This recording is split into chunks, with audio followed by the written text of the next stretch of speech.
ನಮಸ್ಕಾರ ವೀಕ್ಷಕರೇ, ನಮ್ಮ ವಾಹಿನಿಯ ಸಿನಿಮಾ ಸ್ವಾರಸ್ಯಗಳು ಸರಣಿಯಲ್ಲಿ 2022ರಲ್ಲಿ ನಾವು ಕಮೆಡಿಯನ್ ಗುಗ್ಗು ಅವರನ್ನು ಕುರಿತಂತೆ ಒಂದು ಸಂಚಿಕೆಯನ್ನು ಪ್ರಸಾರ ಮಾಡಿದ್ವು.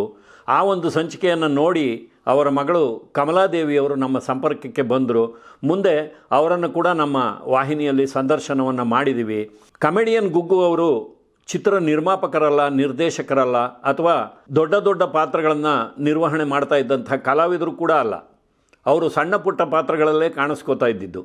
ಆದರೂ ಕೂಡ ಕನ್ನಡ ಚಿತ್ರರಂಗದ ಮಟ್ಟಿಗೆ ಕಮೆಡಿಯನ್ ಗುಗ್ಗು ಅವರು ಯಾಕೆ ಮುಖ್ಯರಾಗ್ತಾರೆ ಅಂದರೆ, ಮದ್ರಾಸಿನಲ್ಲಿ ಕನ್ನಡ ಚಲನಚಿತ್ರರಂಗ ನೆಲೆಗೊಂಡಿದ್ದಾಗ ಚಲನಚಿತ್ರಗಳಲ್ಲಿ ಅವಕಾಶಗಳನ್ನು ಬಯಸಿ ಹೋಗ್ತಾ ಇದ್ದಂಥ ಕನ್ನಡದ ನೆಲದ ಅನೇಕ ಕಲಾವಿದರಿಗೆ ಆಶ್ರಯವನ್ನು ಕೊಡ್ತಾ ಇದ್ದಂಥವರು ಕಮೆಡಿಯನ್ ಗುಗ್ಗು ಅವರು.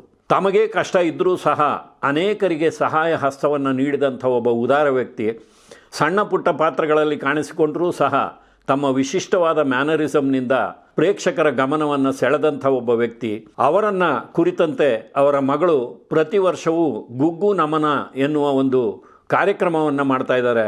ಒಂದು ಸಂಸ್ಥೆಯಲ್ಲಿ ಉದ್ಯೋಗಿಯಾಗಿದ್ದು ಇವತ್ತು ನಿವೃತ್ತಿಯಾಗಿರುವ ಕಮಲಾದೇವಿಯವರು ಪ್ರತಿ ವರ್ಷವೂ ತಮ್ಮ ತಂದೆಯವರ ನೆನಪಿನಲ್ಲಿ ಒಂದು ಕಾರ್ಯಕ್ರಮವನ್ನು ಮಾಡ್ಕೊಂಡು ಬರ್ತಾ ಇದ್ದಾರೆ.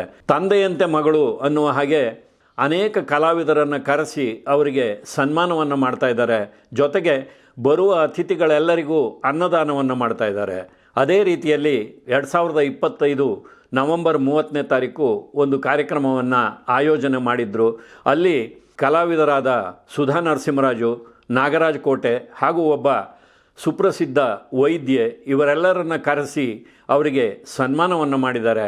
ಪ್ರತಿ ವರ್ಷವೂ ಅವರು ನಡೆಸುವಂಥ ಈ ಗುಗ್ಗು ನಮನ ಕಾರ್ಯಕ್ರಮಗಳು ನಮ್ಮಿಂದ ಪ್ರಸಾರ ಆಗಿದೆ. ಈ ವರ್ಷದ ಕಾರ್ಯಕ್ರಮವನ್ನು ಕೂಡ ನಿಮ್ಮ ಮುಂದೆ ತರ್ತಾ ಇದ್ದೀವಿ. ನೋಡಿ, ನಿಮ್ಮ ಅನಿಸಿಕೆಯನ್ನು ತಿಳಿಸಿ. ನಮಸ್ಕಾರ.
ಸಮಸ್ತ ಕನ್ನಡದ ಮನಸ್ಸುಗಳಿಗೆ ಕಮೆಡಿಯನ್ ಅಶ್ವತ್ಥನಾರಾಯಣ ಶ್ರೇಷ್ಠಿ ಗುಗ್ಗು ಅಂತ ಪದ ಬಳಸೋದಕ್ಕೆ ಯಾಕೋ ನಮ್ಮ ಮನಸ್ಸು ಒಪ್ಪೋಲ್ಲ.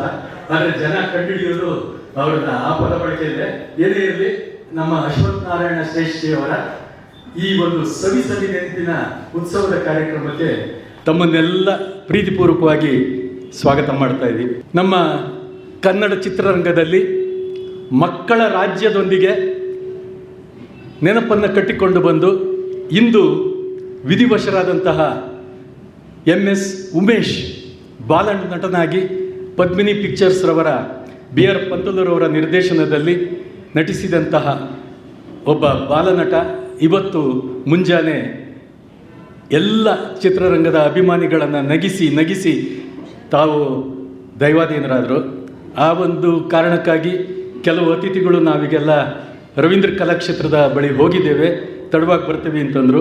ಯಾರು ಬರಲಿ ಇರಲಿ, ನಾವು ಕಾಯಿಸುವುದು ತರವಲ್ಲ ಅಂತ ಹೇಳ್ತಾ ನೇರವಾಗಿ ಅತಿಥಿಗಳ ನಿರೀಕ್ಷೆಯಲ್ಲಿದ್ವಿ. ಈಗ ನಮ್ಮ ಕನ್ನಡ ರಂಗಭೂಮಿ, ಕಿರುತೆರೆ, ಬೆಳ್ಳಿತೆರೆಯ ಜನಪ್ರಿಯ ನಾಗರಾಜ್ ಕೋಟೆ ನಾಗರಾಜ್ ಅವರು ಬಂದಿದ್ದಾರೆ. ದಯಮಾಡಿ ವೇದಿಕೆಗೆ ಬರಬೇಕು ಅಂತ ಕೇಳ್ಕೊಳ್ತೀನಿ. ತುಂಬ ಹೃದಯದಿಂದ ಬರಮಾಡ್ಕೊಳ್ತಾ ಇದ್ದೀನಿ ಆತ್ಮೀಯರು. ಹಾಗೆ ಡಾಕ್ಟರ್ ವಸಂತ ರಾಮು ಅವರು ನಮ್ಮ RPC ಲೇಔಟ್ನಲ್ಲಿ ಅದ್ಭುತವಾದಂತಹ ವೈದ್ಯಕೀಯ ಸೇವೆಯನ್ನು ಅವ್ರು ಮಾಡ್ಕೊಂಡು ಬರ್ತಾ ಇದ್ದಾರೆ.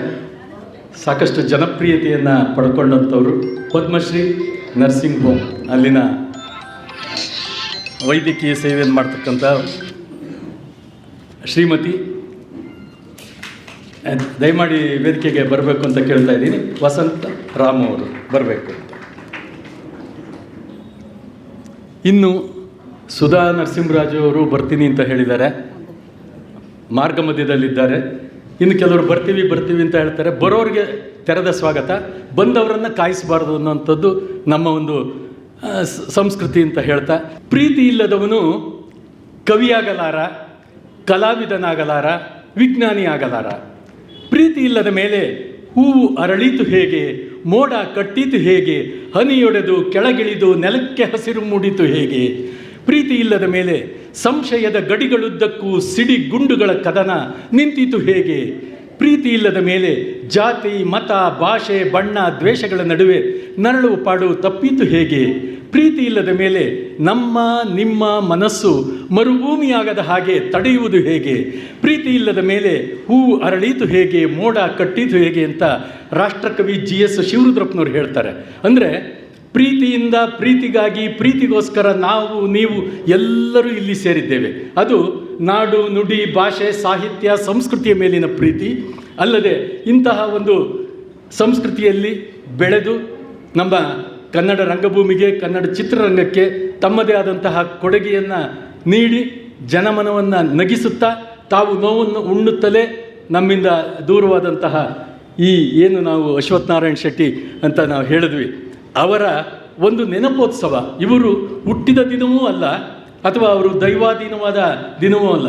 ಅವರು ಜನನ 18 ಮಾರ್ಚ್ 1918. ಅವರು ದೈವಾಧೀನರಾಗಿದ್ದು 12 ಜೂನ್ 1984. ನಿರಂತರವಾಗಿ 40 ವರ್ಷಗಳು ಕಳೆದಿದ್ರೂ ಕೂಡ ಅವರ ನೆನಪಿನಲ್ಲಿ ಈ ಕಾರ್ಯಕ್ರಮವನ್ನು ಅವರ ಸುಪುತ್ರಿ ಕಮಲಾದೇವಿಯವರು ಮಾಡ್ಕೊಂಬರ್ತಾ ಇದ್ದಾರೆ. ಈ ಒಂದು ಪ್ರೀತಿಯ ನೆನಪಿನ ಒಂದು ಸಮಾರಂಭದಲ್ಲಿ ನಾವೆಲ್ಲ ಭಾಗವಹಿಸಬೇಕು ಅಂತ ಬಂದಿದ್ದೀವಿ. ಹಾಗಾಗಿ ಆ ಒಂದು ವಿಷಯವನ್ನು ನಾನು ಪ್ರಾರಂಭ ಮಾಡೋದಕ್ಕೆ ಮುಂಚೆ ಯಾವುದೇ ಕಾರ್ಯಕ್ರಮಗಳು, ಸಭೆ ಸಮಾರಂಭಗಳು ಎಲ್ಲವನ್ನು ನೀಡಿದಂತಹ ದಯಾಮಯನಾದ ಭಗವಂತನನ್ನು ಸ್ಮರಣೆ ಮಾಡಿ ನಾವು ಪ್ರಾರ್ಥನೆಯ ಮೂಲಕ ಕಾರ್ಯಕ್ರಮವನ್ನು ಪ್ರಾರಂಭ ಮಾಡ್ತಿದ್ದೀವಿ. ಹಾಗೆ ಹೆಸರಾಂತ ಸಂಗೀತ ವಿದುಷಿ, ಸಂಗೀತ ಸಂಯೋಜನೆ ಮತ್ತು ಮೈಸೂರಿನಲ್ಲಿ ಹಲವಾರು ವೇದಿಕೆಗಳಲ್ಲಿ ಒಂದು ಅದ್ಭುತವಾದ ಸಂಗೀತದ ಕಾರ್ಯಕ್ರಮವನ್ನು ಕೊಡುವಂತಹ ವಿದುಷಿ ಚಂದ್ರಿಕಾ ರಾಜಾರಾಮ್ ಅವರು ಬಂದಿದ್ದಾರೆ. ಅವರ ಒಂದು ಪ್ರಾರ್ಥನೆಯೊಂದಿಗೆ ನಾವು ಇಂದಿನ ಈ ನೆನಪೋತ್ಸವ ಕಾರ್ಯಕ್ರಮಕ್ಕೆ ಚಾಲನೆಯನ್ನು ನೀಡೋಣ. ಶ್ರೀಮತಿ ಕಮಲಾದೇವಿಯವರು ಹೂಗುಚ್ಛವನ್ನು ಕೊಡುವ ಮೂಲಕ ಅವ್ರನ್ನ ವೇದಿಕೆಗೆ ಸ್ವಾಗತ ಮಾಡಿದ್ವಿ. ಹೂಗುಚ್ಛವನ್ನು ನೀಡ್ತಾ ಇದ್ದಾರೆ.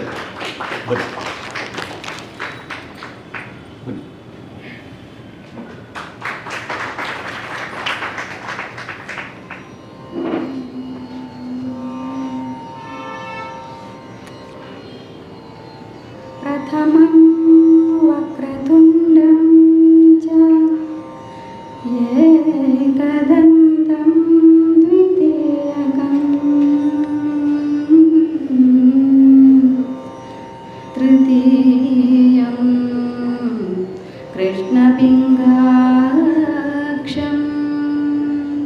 गजवक्त्रं चतुर्थकम्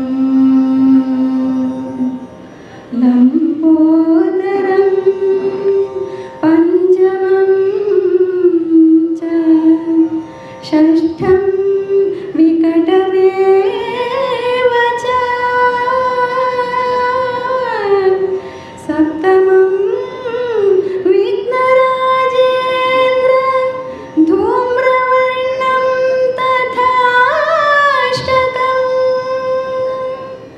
नवमं बालचन्द्रं च दशमं तु विनायकम् एकादशं गणपतिं द्वादशं तु गजाननः द्वादशैतानि नामानि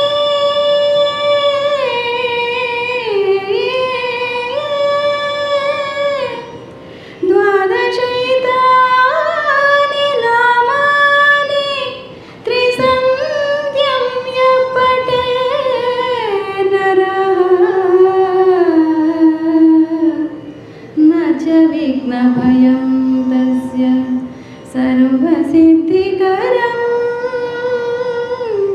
प्रभो नमो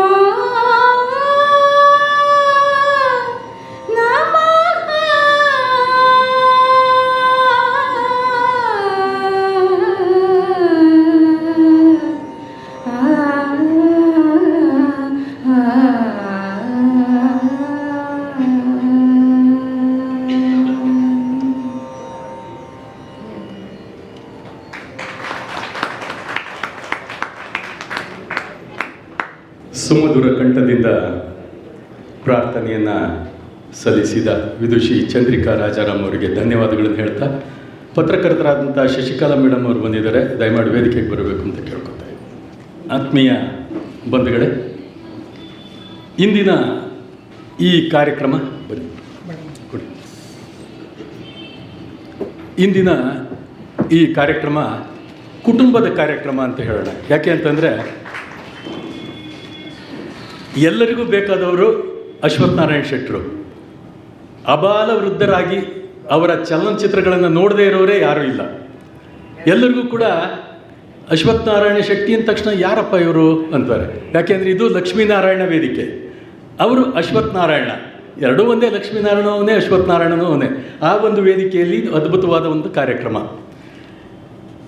ಮೂಲತಃ ಮಾಗಡಿ ತಾಲೂಕಿನ ಗುಡೇಮಾರನಹಳ್ಳಿ ಇವರ ಹಿರಿಯರ ಊರು.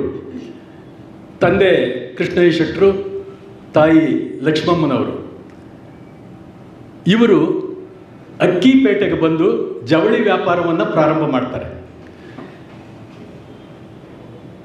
ಸಾಮಾನ್ಯವಾಗಿ ಶ್ರೇಷ್ಠಿಗಳು ಅಂತಂದರೆ ಅವರು ವ್ಯಾವಹಾರಿಕವಾಗಿ ಅವರು ಹೆಚ್ಚಾಗಿ ಒಂದು ವ್ಯಾಪಾರೀಕರಣದ ಇದರಲ್ಲೇ ತೊಡಗುವಂಥವ್ರು. ವಾಣಿಜ್ಯೋದ್ಯಮದಲ್ಲಿ ತೊಡಗಿಸ್ಕೊಳ್ಳೋರು ಯಾರು ಅಂತಂದರೆ ಈ ನಮ್ಮ ವಾಸವಿ ಸಮುದಾಯದ ಎಲ್ಲ ವೈಶ್ಯ ಜನಾಂಗದವರು ಅಂತ ಹೇಳಿದ್ರೆ ಅತಿಶಯೋಕ್ತಿ ಆಗಲಿ. ಹಾಗಾಗಿ ಮಗ ನನ್ನ ಜವಳಿ ಅಂಗಡಿ ನೋಡ್ಕೋಬೇಕು ಅಂತ ತಂದೆ ತಾಯಿಗಳಿಬ್ಬರು ಆಸೆ ಪಡ್ತಾರೆ.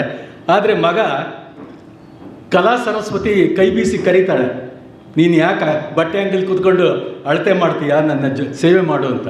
ಹಾಗಾಗಿ 3-4ನೇ ತರಗತಿ ಓದ್ತಾ ಇದ್ದ ಹಾಗೇ ಇವರು ಎಲ್ಲಿ ನಾಟಕ ನಡೆಯುತ್ತೆ, ಎಲ್ಲಿ ಸಿನಿಮಾ ನಡೆಯುತ್ತೆ, ಎಲ್ಲಿ ಕಲೆ ಸಂಗೀತ ಇರುತ್ತೆ ಅಂಥ ಕಡೆಗೆ ಇವರು ಹುಡುಕ್ಕೊಂಡು ಹೋಗ್ತಾ ಇರ್ತಾರಂತೆ. ಏನೋ ಎಲ್ಲೋಗಿದ್ದೆ ಅಂದರೆ, ಅಮ್ಮ ದೇವಸ್ಥಾನಕ್ಕೆ ಹೋಗಿದ್ದೆ, ಭಜನೆಗೆ ಹೋಗಿದ್ದೆ ಅಂತ ಹೇಳ್ತಿದ್ರಂತೆ. ಬಹಳ ಅವರಿಗೆ ನಾನು ಕಲಾವಿದನಾಗಬೇಕು ಅನ್ನೋಂಥ ಒಂದು ತುಡಿತ ಇತ್ತು. ಆಗ ನಮ್ಮ ಕೆಂಪೇಗೌಡ ರಸ್ತೆಯಲ್ಲಿ ಹಳಬರಿಗೆ ಗೊತ್ತು ಕಲ್ಪನಾ ಚಿತ್ರಮಂದಿರ ಇತ್ತು. ಜನತಾ ಬಜಾರ್ ಆ ಕಡೆಗಿದ್ದರೆ ಈ ಭಾಗದಲ್ಲಿ ಕಲ್ಪನಾ ಚಿತ್ರಮಂದಿರ ಇತ್ತು. ಈಗ ಅದನ್ನು ನಲ್ಪಾಡ್ ಅಪಾರ್ಟ್ಮೆಂಟ್ ಅಂತ ಏನೋ ಒಂದು ಮಾಡಿದ್ದಾರೆ, ಕಾಂಪ್ಲೆಕ್ಸ್ ಅಂತ. ಅಲ್ಲಿ ಹಿರಣ್ಣಯ್ಯ ಮಿತ್ರ ಮಂಡಳಿ ಅಂದರೆ ನಮ್ಮ ಹಿರಣ್ಣಯ್ಯನವರು, ಮಾಸ್ಟರ್ ಹಿರಣ್ಣಯ್ಯನವರ ಸಾಮಾನ್ಯ ನಾವೆಲ್ಲ ನೋಡಿದ್ವಿ. ಕೆ ಹಿರಣ್ಣಯ್ಯನವರು, ಕಲ್ಚರ್ಡ್ ಕಮೆಡಿಯನ್ ಹಿರಣ್ಣಯ್ಯನವರು. ಅವರು ದೇವದಾಸಿ, ಪಶ್ಚಾತ್ತಾಪ, ಎಚ್ ಎಂ ನಾಯಕ ಈ ನಾಟಕಗಳನ್ನೆಲ್ಲ ಮಾಡ್ತಾಯಿದ್ರು. ಆಗ ಈ ಬಾಲಕ 5-6 ವರ್ಷದ ಬಾಲಕ ಶಾಲೆಗೆ ಹೋಗಿ ಮಾಡ್ತಾಯಿದ್ದನು. ಅಲ್ಲಿಗೆ ಹೋಗಿ ನಾಟಕದ ಹತ್ರ ನಾನು ನಾಟಕ ಮಾಡಬೇಕು ಅಂತ ಹಿರಣ್ಣಯ್ಯನವ್ರ ಹತ್ರ, ಅಂದರೆ ಕಲ್ಚರ್ಡ್ ಕಮೆಡಿಯನ್ ಹಿರಣ್ಣಯ್ಯನವ್ರ ಹತ್ರ ಕೇಳ್ತಾ ಇದ್ರಂತೆ. ಆವಾಗ ನೀನು ವಿದ್ಯಾಭ್ಯಾಸ ಮಾಡಪ್ಪ, ಮನೇಲಿ ತಂದೆ ತಾಯಿ ಓದಿಸ್ಬೇಕು ಅಂತಾರೆ, ನೀನು ಇಲ್ಲಿ ಬಂದು ಏನು ಮಾಡ್ತೀಯಾ ಅಂತಂದರೆ, ಇಲ್ಲ ನಾನು ಕಲಾವಿದ. ಆಯಿತು, ನಾಳೆ ಬಾ ಅಂತ ಒಂದು 3-4 ದಿವಸ ಓಡಾಡಿಸಿದ್ರಂತೆ. ಶ್ರದ್ಧೆಯಿಂದ ಹೇಳಿದ ಸಮಯಕ್ಕೆ ಸರಿಯಾಗಿ ಹೋಗ್ತಾ ಇದ್ರಂತೆ. ಸರಿ, ನಿನ್ನ ಆಸಕ್ತಿ ನೋಡಿದ್ರೆ ನಿನ್ನ ನಾಟಕ ಮಾಡಬೇಕು ಅಂತ ಅನ್ನಿಸ್ತಾ ಇದೆ, ಒಂದು ಕೆಲಸ ಮಾಡು, ನಿನಗೊಂದು ಪಾತ್ರ ಸೃಷ್ಟಿ ಮಾಡ್ತೀವಿ, ನೀನು ಆ ನಾಟಕದಲ್ಲಿ ಪಾತ್ರ ಮಾಡುವಂತೆ ಅಂದ. ಇವ್ರಿಗೆ ಎಲ್ಲಿಲ್ಲದ ಸಂತೋಷ. ಬಂದು ತಾಯಿ ಹತ್ರ ಹೇಳ್ತಾರೆ. ತಂದೆಗೆ ಮಾತ್ರ ಅದು ಸ್ವಲ್ಪನೂ ಇಷ್ಟ ಇರಲಿಲ್ಲ. ಆದರೂ ತಾಯಿಗೆ ಏನೇ ಆಗಲಿ ಹೆತ್ಕರಳಲ್ವ, ಏನೋ ಮಗ ಚೆನ್ನಾಗಿರಲಿ ಅಲ್ಲಿ ಹೋಗ್ತಾರೆ. ಇವರ ಭಗವಂತ ಒಬ್ಬೊಬ್ಬರನ್ನ ಒಂದೊಂದು ರೀತಿ ಸೃಷ್ಟಿ ಮಾಡಿರ್ತಾನೆ. ನಾವಾಗಿ ಕೇಳಿ ಪಡೆಯೋ ಅಂಥದ್ದೆಲ್ಲ, ಭಗವಂತ ಯಾರಿಗೇನು ಕೊಡ್ತಾನೋ ಅದನ್ನು ಸ್ವೀಕಾರ ಮಾಡೋದು. ಇವರ ಬಣ್ಣ, ಇವರ ಆಕಾರ, ಇವರ ಈ ಮುಖಚರ್ಯೆ ಎಲ್ಲವೂ ಕೂಡ ಹಾಸ್ಯ ಕಲಾವಿದರಿಗೆ ಹೇಳಿ ಮಾಡಿಸಿದಂಥ ಒಂದು ರೂಪ ಇತ್ತು ಅಂತ. ಅದಕ್ಕೆ ಅವರು ನೋಡೋಕೊಳ್ಳೆ ಗುಗ್ಗು ಬಡ್ಡಿ ಮಗ ಇದ್ದಂಗಿದೆ ಕಣೋ, ನಿನಗೆ ಒಂದು ಪಾತ್ರ ಸೃಷ್ಟಿ ಮಾಡಿ ಗುಗ್ಗು ಅಂತಲೇ ಒಂದು ಪಾತ್ರ ಕೊಡ್ತೀನಿ ಮಾಡುವಂತೆ ಕಣೋ ಅಂದರು. ಇವರಿಗೆ ನಾನು ಗುಗ್ಗು ಆದ್ರೇನು, ಮೂರ್ಖ ಆದ್ರೇನು, ಈ ಮೂರ್ಖ ಜನಗಳನ್ನು ನಗಿಸೋದಕ್ಕೆ ನಾನು ಬುದ್ಧಿವಂತ ಆಗಿ ಬಂದ್ರೆ ಪ್ರಯೋಜನ ಇಲ್ಲ, ನಾನು ಮೂರ್ಖನಾಗಿ ಗುಗ್ಗು ಆಗೇ ಇರಬೇಕು ಅನ್ನೋವಂಥದ್ದು ಅವ್ರಿಗೆ ಆ ಕಾಲದಲ್ಲಿ ಬಂತೋ ಏನೋ ಗೊತ್ತಿಲ್ಲ. ಅದನ್ನು ಭಾಳ ಸಂತೋಷವಾಗಿ ಸ್ವೀಕಾರ ಮಾಡ್ತಾರೆ. ಅವರು ಕಲ್ಚರ್ಡ್ ಕಮೆಡಿಯನ್ ಹಿರಣ್ಣಯ್ಯ ಆದರೆ ಇವರು ಕಮೆಡಿಯನ್ ಗುಗ್ಗು ಅಂತ ಹೆಸರಿಟ್ಕೊಳ್ತಾರೆ. ಆಮೇಲೆ ಹಾಗೆ ಇದು ಮಾಡ್ತಾ ಈ ಸಿನಿಮಾಗಳ ಒಂದು ವಾಂಚಲ್ಯ ಇದ್ದವ್ರಿಗೆಲ್ಲ ಆವಾಗ ಮದ್ರಾಸು, ಇಂದಿನ ಚೆನ್ನೈ, ಅವತ್ತು ಚಿತ್ರೀಕರಣದ ಒಂದು ಕೇಂದ್ರವಾಗಿತ್ತು. ಆ ಒಂದು ಚಿತ್ರೀಕರಣದ ಕೇಂದ್ರಕ್ಕೆ ಇವರು ಮನೆಯಲ್ಲಿ ಹೇಳಿ ಹೋದರು ಅಂತಾರೆ, ಹೇಳದೆ ಹೋದರು ಅಂತಾರೆ, ಏನೇ ಇರಲಿ ಅವರ ಆಸೆ ಅಲ್ಲಿಗೆ ಹೋಗ್ತಾರೆ. ನಮ್ಮದಲ್ಲದ ಭಾಷೆ, ನಮ್ಮದಲ್ಲದ ರಾಜ್ಯ, ನಮ್ಮದಲ್ಲದ ಜನ. ಆದರೂ ಇವರು ಹೋಗಿ ಅಲ್ಲಿ ಇಲ್ಲಿ ಹುಡುಕಾಡಿ ಮಾಡಿ ಎಲ್ಲ ಒಂದು ಕಡೆ ಹುಡುಕಿ ಒಬ್ಬರು ಕನ್ನಡಿಗನ ಸ್ಟುಡಿಯೋ ಹತ್ರ ಹೋಗಿ ಅವ್ರು ಹೇಳ್ದಂಗೆಲ್ಲ ಕೇಳಿಕೊಂಡು ಹಾಸ್ಯಕ್ಕೆಲ್ಲ ಇದು ಮಾಡಿ ಆಮೇಲೆ ಯಾರೋ ಒಬ್ಬರು ಹುಡುಗನ ಒಂದು ಆಸಕ್ತಿ ನೋಡಿಬಿಟ್ಟು ನಾಳೆ ಸ್ಟುಡಿಯೋ ಹತ್ರ ಬನ್ನಿ, ನಿಮ್ಗೆ ಯಾರಿಗೋ ಪರಿಚಯ ಮಾಡಿಸ್ಕೊಡ್ತೀವಿ ಅಂತೇಳಿ. ಅವಾಗಲ್ಲೆಲ್ಲ ವಿಠಲಾಚಾರ್ಯರಿದ್ದರು, ಎಲ್ಲ ನಮ್ಮ ಕನ್ನಡದ ದಿಗ್ಗಜರು ಕೂಡ ಎಲ್ಲ ಇದ್ದರು. ಇವರು ಹೋದ ಸಮಯದಲ್ಲಿ 54, 55, 56 ಸಮಯ. ಇನ್ನು ರಾಜ್ಕುಮಾರ್ ಅವರು 54ರಲ್ಲಿ ಬೇಡರ ಕಣ್ಣಪ್ಪ ಚಿತ್ರದ ಮೂಲಕ ಬಂದಂಥವರು. ಆ ಸಂದರ್ಭದಲ್ಲಿ 1934 ಮಾರ್ಚ್ 3ನೇ ತಾರೀಕು ನಮ್ಮ ಕನ್ನಡದ ಪ್ರಪ್ರಥಮ ವಾಕ್ಚಿತ್ರ ಸತಿ ಸುಲೋಚನ ಬಿಡುಗಡೆ ಆಯಿತು. ಆ ಚಿತ್ರ ಬಂದು 1954ರವರೆಗೂ ಒಂದು 20ರಿಂದ 30 ಚಿತ್ರ, ಕನ್ನಡ ಚಿತ್ರಗಳು ವರ್ಷಕ್ಕೆ 4 ಅಥವಾ 5 ಚಿತ್ರ ಬರ್ತಾಯಿತ್ತು. ಅಂಥ ಸಂದರ್ಭದಲ್ಲಿ ನಟಶೇಖರ ಅನ್ನುವ ಒಂದು ಚಿತ್ರದ ಮೂಲಕ ಚೊಕ್ಕಣ್ಣ ಸ್ವಾಮಿ ಅಂತಂದರೆ ಎಷ್ಟು ಜನಕ್ಕೆ ಗೊತ್ತಾಗುತ್ತೋ ಗೊತ್ತಿಲ್ಲ. ಚೊಕ್ಕಣ್ಣ ಸ್ವಾಮಿ ಅಂತಂದರೆ ಕಲ್ಯಾಣ್ ಕುಮಾರ್ ಅಂತ. ಕಲ್ಯಾಣ್ ಕುಮಾರ್ ಅವರ ಮೊದಲನೇ ಹೆಸರು ಚೊಕ್ಕಣ್ಣ ಸ್ವಾಮಿ ಅಂತ. ಅವರು ಪ್ರಪ್ರಥಮವಾಗಿ ನಟಶೇಖರ ಚಿತ್ರದ ಮೂಲಕ ಅವರು ಚಿತ್ರ ಜಗತ್ತಿಗೆ ಬರ್ತಾರೆ. ಅದೇ ಸಂದರ್ಭದಲ್ಲಿ ನಮ್ಮ ಇವರು ಅಶ್ವಥ್ ನಾರಾಯಣ್ ಶೆಟ್ಟರು ಬಳೆಪೇಟೆ ಸರ್ಕಲ್ನಲ್ಲಿ ಒಬ್ಬರು ನಿರ್ದೇಶಕರು ನಿರ್ಮಾಪಕರು ಇರ್ತಾರೆ. ಅವ್ರ ಮನೆಗೆ CV ರಾಜು ಅಂತೇಳಿ ಚಿತ್ರ ನಿರ್ದೇಶಕರು ಬರ್ತಾರೆ. ಇವರು ಸಿನಿಮಾ ನಿರ್ದೇಶಕರು ನಿರ್ಮಾಪಕರು ಅಂತ ಗೊತ್ತಾಗಿ ಅವರು ದುಂಬಾಲು ಬೀಳ್ತಾರೆ, ಪರಿಚಯ ಮಾಡ್ಕೋತಾರೆ. ನಾನು ಈ ರೀತಿ ನಮ್ಮ ಹಿರಣ್ಣಯ್ಯನವ್ರ ನಾಟಕದಲ್ಲೆಲ್ಲ ಮಾಡ್ತೀನಿ, ನನಗೆ ಸಿನಿಮಾದಲ್ಲೂ ಮಾಡೋದಕ್ಕೆ ಆಸಕ್ತಿ ಇದೆ, ನೀವು ಕರೆದ್ರೆ ಬರ್ತೀನಿ ಅಂತ. ಪಾಪ ಹುಡುಗನ ಆಸಕ್ತಿ ನೋಡಿ ಆಯಿತು ಬಾ ಅಂತ ಹೇಳ್ತಾರೆ. ಅಲ್ಲಿ ಹೋಗಿ ಅವ್ರನ್ನ ಭೇಟಿ ಮಾಡ್ತಾರೆ. ಹೇಳ್ತಾ ಹೋದರೆ ಸಾಕಷ್ಟು ಸಮಯ ತಗೊಳುತ್ತೆ. ಹಾಗಾಗಿ ಅವರಲ್ಲಿ ಭೇಟಿ ಮಾಡಿದಾಗ ಏನಯ್ಯ ಪಾತ್ರ ಮಾಡ್ತೀಯಾ, ನೀವೇನು ಕೊಟ್ಟರು ಮಾಡ್ತೀನಿ ಅಂತಾರೆ. ಪಾಪ ಸಣ್ಣ ಪುಟ್ಟ ಕಾರ್ಯಚಟುವಟಿಕೆಗಳೆಲ್ಲ ಅವ್ರ ಜೊತೆಲಿ ತೊಡಗಿಸ್ಕೊಳ್ತಾರೆ. ಹಾಗಾಗಿ CV ರಾಜು ಅವರವರು ಆ ಚಿತ್ರದಲ್ಲಿ ಅಭಿನಯ ಮಾಡಿಸೋದಕ್ಕೆ ಅವಕಾಶ ಮಾಡಿಕೊಡ್ತಾರೆ, ಹುಡುಗನ ಶ್ರದ್ಧೆ ಅವನ್ನೆಲ್ಲ ನನಗೆ. ಆಮೇಲೆ ಅವತ್ತು ಕೊಟ್ಟಿರೋ ದುಡ್ಡಲ್ಲಿ ಎಲ್ಲಾದರೂ ಒಂದು ಕೊಠಡಿ ಹಿಡಿಬೇಕು ಅಂತ ಹಿಡಿತಾರೆ. ಆ ಕೊಠಡಿ 3.5 ಅಡಿ ಅಗಲ, 6 ಅಡಿ ಉದ್ದ, ಇಷ್ಟೇ.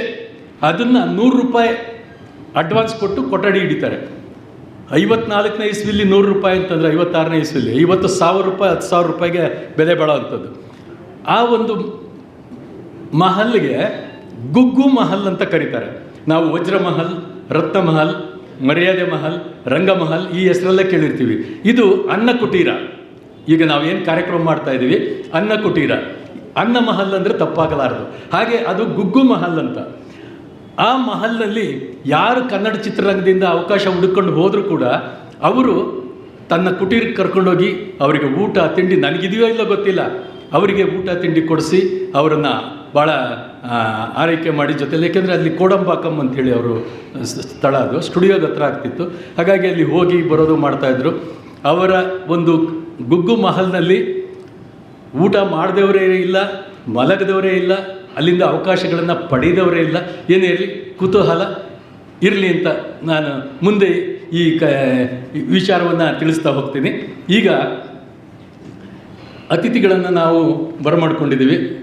ಬಹಳ ಆತ್ಮೀಯರು, ಕನ್ನಡ ರಂಗಭೂಮಿಯಲ್ಲಿ ತಮ್ಮದೇ ಆದಂಥ ಸೇವೆಯನ್ನು ಸಲ್ಲಿಸ್ತಾ ಇದ್ದಾರೆ.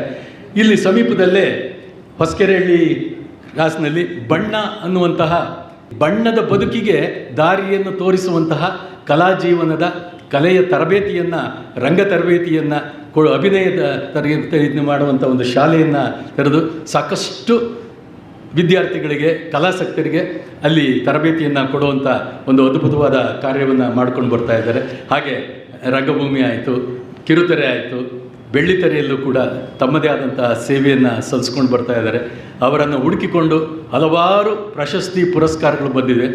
ಅವು ಏನೇ ಇರಲಿ, ನಾನು ಹೀಗೆ ಇರುವೆ ಅಂಥೇಳಿ ತಮ್ಮದೇ ಆದಂತಹ ವೈಖರಿಯ ಸರಳ ಸೌಜನ್ಯ ಸಜ್ಜನಿಕೆಯ ಜೀವನವನ್ನು ಮಾಡಿಕೊಂಡು ಎಲ್ಲರೊಳಗೊಂದಾಗೂ ಮಂಕುತಿಮ್ಮ ಅಂತೇಳಿ ನಮ್ಮ DVG ಅವರು ಕಗ್ಗದಲ್ಲಿ ಹೇಳಿದಾಗೆ ಅವರು ತಮ್ಮ ವೃತ್ತಿಯನ್ನು ಮಾಡಿಕೊಂಡು ಭಾಳ ಆತ್ಮೀಯತೆಯಿಂದ ಯಾರು ಇಲ್ಲೇ ಸಿಕ್ಕರೂ ಕೂಡ ನಾನು ಚಿತ್ರನಟ, ಪ್ರಶಸ್ತಿ ವಿಜೇತ ಅನ್ನುವ ಅಹಂ ಇಲ್ಲದೆ ಭಾಳ ಸರಳ ಸೌಜನ್ಯದಿಂದ ಬರ್ತಾ ಇದ್ದಾರೆ ನಮ್ಮ ಕೋಟೆ ನಾಗರಾಜ್ ಅವರು. ಹಾಗಾಗಿ ಅವರನ್ನು ತುಂಬು ಹೃದಯದಿಂದ ಮತ್ತೊಮ್ಮೆ ತಮ್ಮೆಲ್ಲರ ಪರವಾಗಿ ಮಾಡ್ಕೊಳ್ತಾ ಇದ್ದೀನಿ. ಇನ್ನು ಡಾಕ್ಟರ್ ವಿ ವಸಂತರಾಮ್ ಅವರು ನಮ್ಮ ಪದ್ಮಶ್ರೀ ನರ್ಸಿಂಗ್ ಹೋಮ್ ಅಂತೇಳಿ RPC ಲೇಔಟಲ್ಲಿ ಮಾಡಿದ್ದಾರೆ. ಅವರ ಸೇವೆ ಕೊರೋನಾ ಸಂದರ್ಭದಲ್ಲಿ ಯಾರು ಮನೆ ಕಿಟಕಿಗಳನ್ನೇ ತೆರೀದೇ ಇರುವಂಥ ಸಂದರ್ಭದಲ್ಲಿ ಅಂಥ ಒಂದು ಅವರ ನರ್ಸಿಂಗ್ ಹೋಮ್ನಲ್ಲಿ ಎಲ್ಲರಿಗೂ ಅವಕಾಶ ಕೊಟ್ಟು ಸೇವೆಯನ್ನು ಒದಗಿಸಿಕೊಟ್ಟಿದ್ದಾರೆ. ಅವರು ಜಿ ವೆಂಕಟಯ್ಯ ಲಕ್ಷ್ಮಮ್ಮನವರ ಸುಪುತ್ರಿಯಾಗಿ 29 ಆಗಸ್ಟ್ 1967ರಲ್ಲಿ ಜನಿಸಿದ ಇವರು ಭಾರತೀಯ ಸಂಸ್ಕೃತಿ ವಿದ್ಯಾಮಂದಿರದ ನಗರದ ಶಾಲೆಯಲ್ಲಿ ನಮ್ಮ ವಿಜಯನಗರದಲ್ಲಿ ವಿದ್ಯಾಭ್ಯಾಸವನ್ನು ಮಾಡಿದರು. ಇದನ್ನು ಸನ್ಮಾನ ಮಾಡಬೇಕಾದ್ರೆ ಹೇಳ್ಬೋದು, ಆದ್ರೂ ಮತ್ತೊಮ್ಮೆ ಹೇಳಿದ್ರು ತೊಂದರೆ ಇಲ್ಲ. ಇಡೀ ಇವರ ಕುಟುಂಬ ವೈದ್ಯಕೀಯ ಸೇವೆಯಲ್ಲಿ ತೊಡಗಿಸ್ಕೊಂಡಿದ್ದಾರೆ. ಮಗ, ಸೊಸೆ ಎಲ್ಲರೂ ಕೂಡ ಅದ್ಭುತವಾದ ವೈದ್ಯಕೀಯ ಸೇವೆಯನ್ನು ಸಲ್ಲಿಸ್ತಾ ಇದ್ದಾರೆ. ಮಗ ಕೂಡ ಪ್ರೊಫೆಸರ್ ಆಗಿ ಚಾಮುಂಡೇಶ್ವರಿ ಮೆಡಿಕಲ್ ಕಾಲೇಜಲ್ಲಿ ಸೇವೆಯನ್ನು ಮಾಡ್ತಾ ಇದ್ದಾರೆ. ಮಲ್ಟಿ ಸ್ಪೆಷಾಲಿಟಿ ಆಸ್ಪತ್ರೆಯಲ್ಲಿ ಅವರ ಸೊಸೆ ಕೂಡ ಸ್ತ್ರೀರೋಗ ತಜ್ಞೆಯಾಗಿ ಬಿಡದಿನಲ್ಲಿ ಸೇವೆಯನ್ನು ಮಾಡ್ತಾ ಇದ್ದಾರೆ. ಅವರು ನಾನು ವೇದಿಕೆಗೆ ಬರೋಲ್ಲ ಅಂದರು, ಆದರೂ ಕೂಡ ಬನ್ನಿ ಅಂತೇಳಿ ಕರೆದಿದ್ದೀವಿ. ವೈದ್ಯೋ ನಾರಾಯಣೋ ಹರಿ ಅಂತ ಹೇಳ್ತೀವಿ. ಹಾಗಾಗಿ ತಮ್ಮ ವೈದ್ಯಕೀಯ ವೃತ್ತಿಯಲ್ಲಿ ಜನಾನುರಾಗಿಯಾಗಿ ಹಣ ಮಾಡುವಂತಹ ಸಾಕಷ್ಟು ವೈದ್ಯಕೀಯ ಕೇಂದ್ರಗಳಿದ್ದಾವೆ. ಜನಸೇವೆಯೇ ಜನಾರ್ದನ ಸೇವೆ ಅಂತ ಸರಳ ಸೌಜನ್ಯದಿಂದ ಮಾಡುವಂತಹ ವಿಶೇಷವಾದಂತಹ ಸ್ತ್ರೀರೋಗ ತಜ್ಞರು, ವೈದ್ಯರು ಅವರನ್ನು ತುಂಬು ಹೃದಯದಿಂದ ತಮ್ಮೆಲ್ಲರ ಪರವಾಗಿ ಸ್ವಾಗತ ಮಾಡ್ತಾ ಇದ್ದೀವಿ. ಧನ್ಯವಾದಗಳು. ಇನ್ನು ಹಿರಿಯ ಪತ್ರಕರ್ತರು, ಹೋರಾಟಗಾರ್ತಿ ಶಶಿ ಮೇಡಮ್ ಅವರನ್ನು ಕೂಡ ತುಂಬು ಹೃದಯದಿಂದ ಬರಮಾಡ್ಕೊಳ್ತೀವಿ. ಇನ್ನು ಸುಧಾ ನರಸಿಂಹರಾಜು ಬರ್ತೀವಿ ಅಂದರು. ಏನೇ ಕೆಲಸ ಕಾರ್ಯ ಇರಲಿ ನಮಗೆ ಅಶ್ವಥ್ ನಾರಾಯಣ್ ಶೆಟ್ಟರು ಬಹಳ ಮುಖ್ಯ. ಚಿತ್ರರಂಗದಲ್ಲಿ ಸೇವೆ ಮಾಡಿರೋನ್ನ ನೋಡಿರೋರು ಇದ್ದೀರಿ, ನೋಡದೇ ಇರೋರು ಇದ್ದೀರಿ, ಎಲ್ಲ ಸಮಾನ ಮನಸ್ಕರು ಕೂಡ ಇಲ್ಲಿ ಬಂದಿದ್ದೀರಿ. ಆ ಒಂದು ಕಾರ್ಯಕ್ರಮದ ಒಂದು ಸಂಯೋಜನೆ, ಯೋಜನೆ ಎಲ್ಲವನ್ನು ಕೂಡ ಅವರ ಸುಪುತ್ರಿ ಕಮಲಾದೇವಿಯವರು ಬಹಳ ಆಸ್ಥೆ ವಹಿಸಿ ಎಲ್ಲರನ್ನೂ ಕೂಡ ಒಗ್ಗೂಡಿಸಿಕೊಂಡು ನಾನು ಈ ಕಾರ್ಯಕ್ರಮವನ್ನು ಮಾಡಬೇಕು ಅನ್ನುವಂಥ ಸದುದ್ದೇಶದಿಂದ ತಮ್ಮನ್ನು ಆಹ್ವಾನಿಸಿದ್ದೀನಿ. ಬಂದಿದ್ದೀರಾ. ಪ್ರತ್ಯಕ್ಷವಾಗಿ ಪರೋಕ್ಷವಾಗಿ ಎಲ್ಲ ರೀತಿಯ ಸಹಕಾರ ಕೊಟ್ಟು ಬಂದಂತಹ ಎಲ್ಲರಿಗೂ ಕೂಡ ತಮ್ಮನ್ನು ಈ ಒಂದು ಸವಿ ನೆನಪೋತ್ಸವ ಕಾರ್ಯಕ್ರಮಕ್ಕೆ ತುಂಬು ಹೃದಯದಿಂದ ನಾನು ಬರಮಾಡ್ಕೊಳ್ತಾ ಇದ್ದೀನಿ. ಹಾಗೆ ಈಗ ಜ್ಯೋತಿಯನ್ನು ಬೆಳಗಿಸುವ ಮೂಲಕ ಮತ್ತು ಪುಷ್ಪ ನಮನವನ್ನು ಮಾಡುವ ಮೂಲಕ ಸಮಾರಂಭಕ್ಕೆ ಚಾಲನೆ ಕೊಡಬೇಕು ಅಂತ ವೇದಿಕೆ ಮೇಲಿರುವ ಗಣ್ಯರನ್ನು ನಾನು ಪ್ರಾರ್ಥಿಸ್ತಾ ಇದ್ದೀನಿ.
ದೇದೀಪ್ಯಮಾನವಾದ ದೀಪ ಬೆಳಗಿಸಲು ಸುಶ್ರಾವ್ಯವಾಗಿ ಗೀತೆಯನ್ನು ಹಾಡಿದ್ದಕ್ಕೆ ಧನ್ಯವಾದಗಳನ್ನು ತಿಳಿಸ್ತಾ, ಜ್ಯೋತಿಯನ್ನು ಬೆಳಗಿಸುವ ಮೂಲಕ ಸಮಾರಂಭಕ್ಕೆ ಚಾಲನೆಯನ್ನು ನೀಡಿದ ಗಣ್ಯರಿಗೆ ಧನ್ಯವಾದಗಳನ್ನು ತಿಳಿಸ್ತಾ, ಜ್ಯೋತಿ ದಿವ್ಯ ಭವ್ಯ ನಂದಾಜ್ಯೋತಿ, ಜ್ಯೋತಿ ಬೆಳಗುತ್ತಿದೆ, ವಿಮಲ ಪರಂಜ್ಯೋತಿ ಬೆಳಗುತ್ತಿದೆ.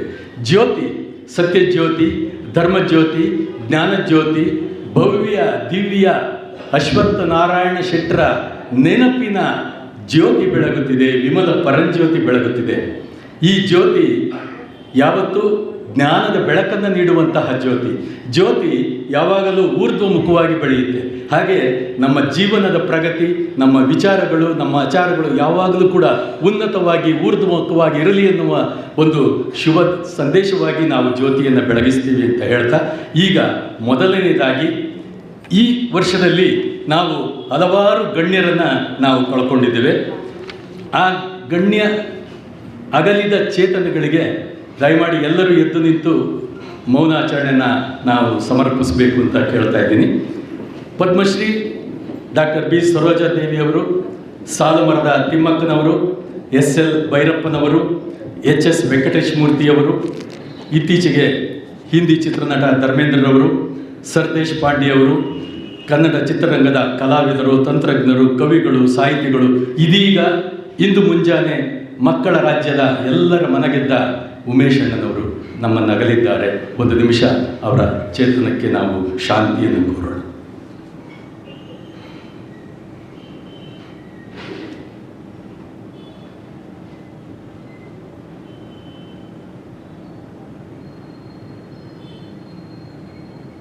ಓಂ ಶಾಂತಿ ಶಾಂತಿ ಶಾಂತಿ.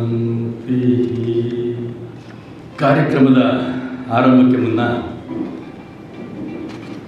ಇಡೀ ನಮ್ಮ ರಾಜ್ಯದಲ್ಲೇ ಅಲ್ಲದೆ ಹೊರಭಾಗದಲ್ಲಿಯೂ ಕೂಡ ತಮ್ಮದೇ ಆದಂತಹ ಒಂದು ವೈವಿಧ್ಯಮಯ ಮೃದಂಗ ಕಲೆಯಿಂದ ಜನಮನವನ್ನು ರಂಜಿಸಿದಂತಹ MG ಗೋಪಾಲಕೃಷ್ಣನವರು ಬಂದಿದ್ದಾರೆ, ಸಂಗೀತ ವಿದ್ವಾಂಸರವರು. ಅವರಿಂದ ನಾವು ಮೃದಂಗದ ಒಂದು ನಾದವನ್ನು ಕೇಳೋಣ. ನಂತರ ಕಾರ್ಯಕ್ರಮವನ್ನು ನಾವು ಮುಂದುವರಿಸ್ಕೊಂಡು ಹೋಗೋಣ. ಮೃದಂಗ ಕಾರ್ಯಕ್ರಮವನ್ನು ಕೇಳೋಣ. ಧನ್ಯವಾದಗಳು.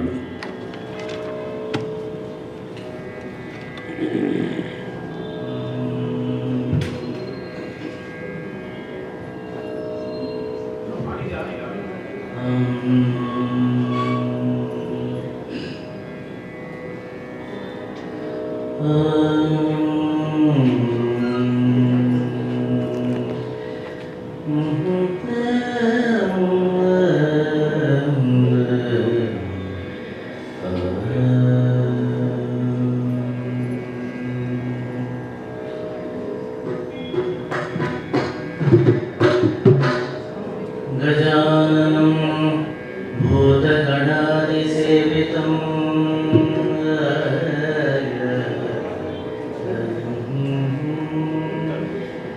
गजाननं भूतगणादिसेवितं कपित्थजम्बूफल सारभक्षितम् उमासुतं शोकविनाशकारणं नमामि विघ्नेश्वर पादपङ्कजम्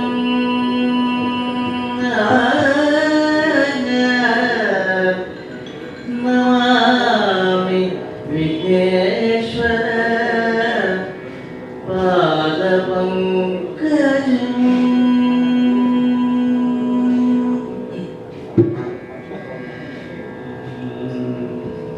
गजवदन पेडुवे गजवदन पेडुवे गौरी तनय गजवदन पेडुवे गौरी तनय गजवदन पेडुवे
कल्याणाद्भुतगात्राय कल्याणाद्भुतगात्राय कामितार्थप्रदायिने श्रीमद्वेङ्कटनाथाय श्रीनिवासाय मङ्गलाय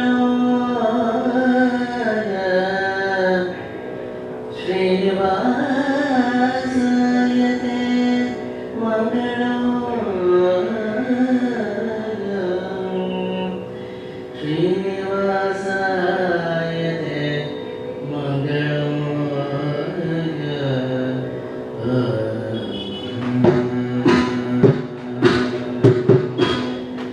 वेङ्कटाचलनिलयं वैकुण्ठपुरवासं वेङ्कटाचलनिलयं वैकुण्ठपुरवासं वेङ्कटाचलनिलयं वैकुण्ठपुरवासं पङ्कजनेत्रं परमपरेत्रं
ಬಂಧುಗಳೇ, ಇಲ್ಲಿಯವರೆಗೆ ಸಂಗೀತ ವಿದ್ವಾಂಸರಾದ ಶ್ರೀನಿವಾಸರವರು ಮತ್ತು ಮೃದಂಗ ವಿದ್ವಾನ್ ಗೋಪಾಲಕೃಷ್ಣರವರು ಸುಮಧುರವಾದಂತಹ ಒಂದು ಸಂಗೀತ ಸುಧೆಯನ್ನು ನಮಗೆ ಉಣಬಡಿಸಿದ್ದಾರೆ.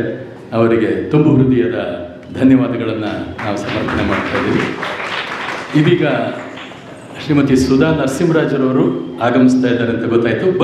ಬರಲಿ, ಸಂತೋಷ. ಅವ್ರನ್ನ ನಾವು ಸ್ವಾಗತ ಮಾಡ್ತಾ ನಿಮ್ಮೆಲ್ಲರ ಬಹು ಪ್ರೀತಿಯ ರಂಗಭೂಮಿಯ ರಂಗಕರ್ಮಿ, ಬಣ್ಣದ ಬದುಕನ್ನೇ ಬದುಕಾಕಿಸಿಕೊಂಡು ಉಸಿರಾಡ್ತಾ ಇರತಕ್ಕಂತಹ ಆತ್ಮೀಯ ಕೋಟೆ ನಾಗರಾಜರವರು ತಮ್ಮ ಅನಿಸಿಕೆಗಳನ್ನು ಈ ಒಂದು ಸಂದರ್ಭದಲ್ಲಿ ನೆನಪೋತ್ಸವದಲ್ಲಿ ಹಂಚಿಕೊಳ್ಬೇಕು ಅಂತ ಕೇಳ್ಕೊಳ್ತಾ ಇದ್ದೀನಿ.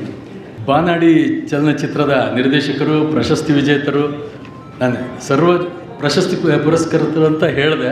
ಮತ್ತು ನನ್ನ ಸ್ನೇಹಿತರು ಗಣೇಶ್ ಅವರು ನೆನಪು ಮಾಡ್ತಾ ಇದ್ದಾರೆ.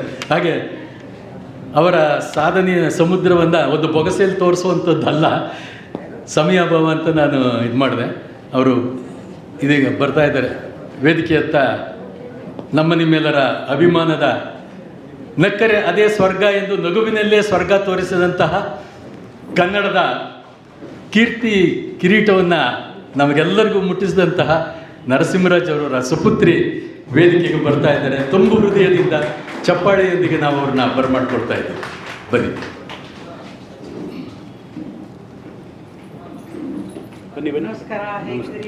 ನಮ್ಮ ಕನ್ನಡದ ಚಾಪ್ಲಿನಂದೇ ಅವರು ಖ್ಯಾತಿಯಾಗಿದ್ದರು. ನಿಜ ಜೀವನದಲ್ಲಿ ನೋವುಂಡರೂ ಕೂಡ ಎಲ್ಲರಿಗೂ ನಗೆಯ ಹೊನಲನ್ನು ನೀಡಿದಂಥವರು. ಮತ್ತು ಇಂದು ಏನು ನಾವೀಗ ಅಶ್ವಥ್ ನಾರಾಯಣ್ ಶೆಟ್ಟರ ನೆನಪಿನ ಕಾರ್ಯಕ್ರಮ ಮಾಡ್ತಾ ಇದ್ದೀವಿ, ಅವರ ಜೊತೆಯಲ್ಲಿ ಹಲವಾರು ಚಿತ್ರಗಳಲ್ಲಿ ಅವರು ಅಭಿನಯಿಸಿದಂಥವರು. ಅವರ ಸುಪುತ್ರಿ ವೇದಿಕೆಗೆ ಬಂದಿದ್ದಾರೆ. ಇಂದಿನ ಸವಿ ನೆನಪಿನ ಕಾರ್ಯಕ್ರಮಕ್ಕೆ ಹೂಗುಚ್ಛ ನೀಡುವ ಮೂಲಕ ಅವ್ರನ್ನ ಬರಮಾಡ್ಕೊಳ್ತಾ ಇದ್ದಾರೆ. ಕಮಲಾ ಅವರು.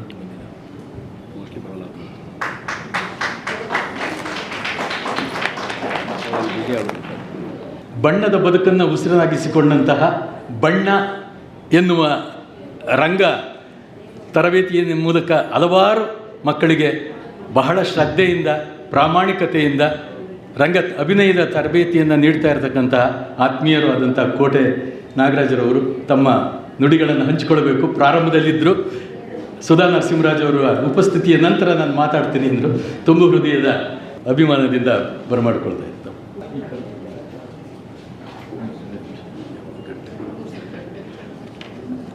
ನಮ್ಮ ಪದ್ಮಶ್ರೀ ನರ್ಸಿಂಗ್ ಹೋಮ್ನ ಡಾಕ್ಟರ್ ವಸಂತ ಅವರ ಹೆಸರಿನಲ್ಲಿ ರಾಮು ಅಂತ ಹೇಳಿದೆ.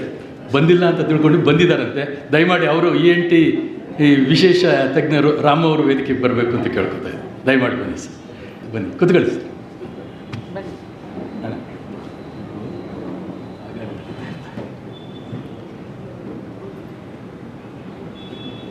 ವೇದಿಕೆಯ ಮೇಲಿರುವ ಎಲ್ಲ ಹಿರಿಯ ಗಣ್ಯರಿಗೆ ನಮಸ್ಕರಿಸ್ತಾ, ವೇದಿಕೆಯ ಮುಂಭಾಗದಲ್ಲಿರುವ ಪ್ರೇಕ್ಷಕ ಗಣ್ಯರಿಗೂ ನಮಸ್ಕರಿಸುತ್ತಾ, ಹಾಗೂ ಇದೀಗ ಆಗಮಿಸಿದ ಕಲಾವಿದೆ ಸುಧಾ ನರಸಿಂಹರಾಜರವರು, ನಮ್ಮ ಆತ್ಮೀಯ ಕಲಾ ಬಳಗದವರು, ಅವರನ್ನು ಸ್ವಾಗತಿಸುತ್ತಾ, ಕಮಲಾದೇವಿಯವರು ಗುಗ್ಗು ಸಾರ್ ಅವರ ಪುತ್ರಿ, ಅವ್ರಿಗೂ ಕೂಡ ಧನ್ಯವಾದವನ್ನು ಹೇಳ್ತಾ, ಯಾಕೆಂದರೆ ನನ್ನನ್ನು ಇಂಥ ಒಂದು ಅಪರೂಪದ ಅದ್ಭುತವಾದ ವಿಶೇಷವಾದ ಕಾರ್ಯಕ್ರಮಕ್ಕೆ ಯಾರನ್ನ ಆಹ್ವಾನಿಸಬೇಕು ಅಂತ ಅವ್ರ ಮನಸ್ಸಿನ ಆಲೋಚನೆ ಬಂದಾಗ ನಮ್ಮ ಹೆಸರು ನೆನಪಾಗುತ್ತಲ್ಲ, ಅದು ಯೋಗ. ಸಾವಿರಾರು ಜನ ಕಲಾವಿದರು ಇರ್ತಾರೆ. ಕಳೆದ ವರ್ಷನೇ ಆಹ್ವಾನಿಸಿದ್ರು. ನಾನು ಗಣಗಾಪುರ ದತ್ತಾತ್ರೇಯ ಕ್ಷೇತ್ರದಲ್ಲಿದ್ದೆ, ಹಾಗಾಗಿ ಬರೋಕ್ಕಾಗಲಿಲ್ಲ. ಈ ವರ್ಷ ಇಲ್ಲಿ ಬಂದು ಸೇರುವಂಥ ಸುಯೋಗ. ನನಗೆ ಮೂಲತಃ ಮೊದಲಿನಿಂದಲೂ ನಾಯಕ ನಟರುಗಳಿಗಿಂತಲೂ ಪೋಷಕ ಕಲಾವಿದರನ್ನು ಕಂಡ್ರೆ ಬಹಳ ಪ್ರೀತಿ. ಇವತ್ತು ಯೂಟ್ಯೂಬ್ನಲ್ಲಿ ಮೊನ್ನೆ ಬೆಂಗಳೂರು ನಾಗೇಶ್ವರ ಸಂದರ್ಶನ, ಅದು 15 ಎಪಿಸೋಡು, 10, 12, 15 ಎಪಿಸೋಡು ರಘುರಾಮ್ ಮಾಡಿದ್ದಾನೆ. ಕಂಟಿನ್ಯೂಸ್ ನೋಡಿದ್ದೀನಿ ಎಪಿಸೋಡ್. ಅಥವಾ 1, 2, 3, 4, 5 ಸಾಮಾನ್ಯವಾಗಿ 2 ನೋಡ್ತೀವಿ, 1 ನೋಡ್ತೀವಿ, ಕೆಲವು ಆಮೇಲೆ ನೋಡೋಣ. ಅಷ್ಟು ಎಪಿಸೋಡ್ ನೋಡಿದ್ದೀನಿ. ಒಂದೂ ಎಪಿಸೋಡಲ್ಲಿ ನಮಗೆ ಯಾವುದೂ ಕೂಡ ಅನವಶ್ಯಕವಾದ ವಿಷಯ, ಬೇಡವಾದ ವಿಷಯ ಅಂತ ಅನ್ನಿಸ್ಲೇ ಇಲ್ಲ. ಒಂದೊಂದು ಅವರ ಮಾತುಗಳು ಕೂಡ ಉಪಯುಕ್ತ, ಅನುಭವಯುಕ್ತ. ಕಮಿಡಿಯನ್ ಗುಗ್ಗೂರವರು ಹಿಂದೆ ನಾವು ಚಿಕ್ಕ ವಯಸ್ಸಲ್ಲಿ ನಮ್ಮೂರಿಗೆ ಹೊಸ ಸಿನಿಮಾಗಳು ಬಂದಾಗ ಯಾರ್ಯಾರು ನಟಿಸಿದ್ದಾರೆ ಈ ಚಿತ್ರದಲ್ಲಿ ಅಂತ ಪೋಸ್ಟರ್ಸ್ ನೋಡೋಕೆ ಹೋಗ್ತಾ ಇತ್ತು. ಈ ಕಾಲದ ಹಾಗೆ ಹೀರೋ ಅಥವಾ ಹೀರೋಯಿನ್ನು ಅವರು ಮಾತ್ರ ಪೋಸ್ಟರ್ ಇರ್ತಾರೆ. ಈಗ ಆಗಿನ ಕಾಲದಲ್ಲಿ ಚಿತ್ರದಲ್ಲಿ ನಟಿಸಿರುವ ಎಲ್ಲ ಕಲಾವಿದರು ಮುಖಗಳು ಇರುತ್ತಿತ್ತು. ಸಣ್ಣ ಕಲಾವಿದರಿಂದ ಹಿಡಿದು ಪೋಷಕ ಕಲಾವಿದರಿಂದ ಹಿಡಿದು ಎಲ್ಲರದು ಇತ್ತು ನಾಯಕನ ಫೋಟೋದ ಜೊತೆಗೆ. ನಮಗೆ ಫಸ್ಟ್ ನೋಡೋದು, ಇಲ್ಲಿ ಗುಗ್ಗು ಅವರಿದ್ದಾರೆ, ಶರ್ಪಂಜರಯ್ಯಂಗಾರ್ ಇದ್ದಾರೆ, ದಿನೇಶ್ ಅಣ್ಣ ಇದ್ದಾರೆ, ಡಿಂಗ್ರಿ ಇದ್ದಾರೆ. ಇವರೆಲ್ಲ ಇದ್ದರು ಅಂದರೆ ಸಿನಿಮಾ ಚೆನ್ನಾಗಿರುತ್ತೆ, ಫಿಕ್ಸ್. ಈ ಸಿನಿಮಾ ನೋಡಬೇಕು. ಯಾಕೆ ಅಂತ ಕೇಳಿ, ಪೋಷಕ ಕಲಾವಿದರ ಮಹತ್ವ ಏನು ಅಂತ ಆಗಿನ ಕಾಲದ ನಿರ್ದೇಶಕರಿಗೆ ಮಾತ್ರ ಗೊತ್ತಿತ್ತು.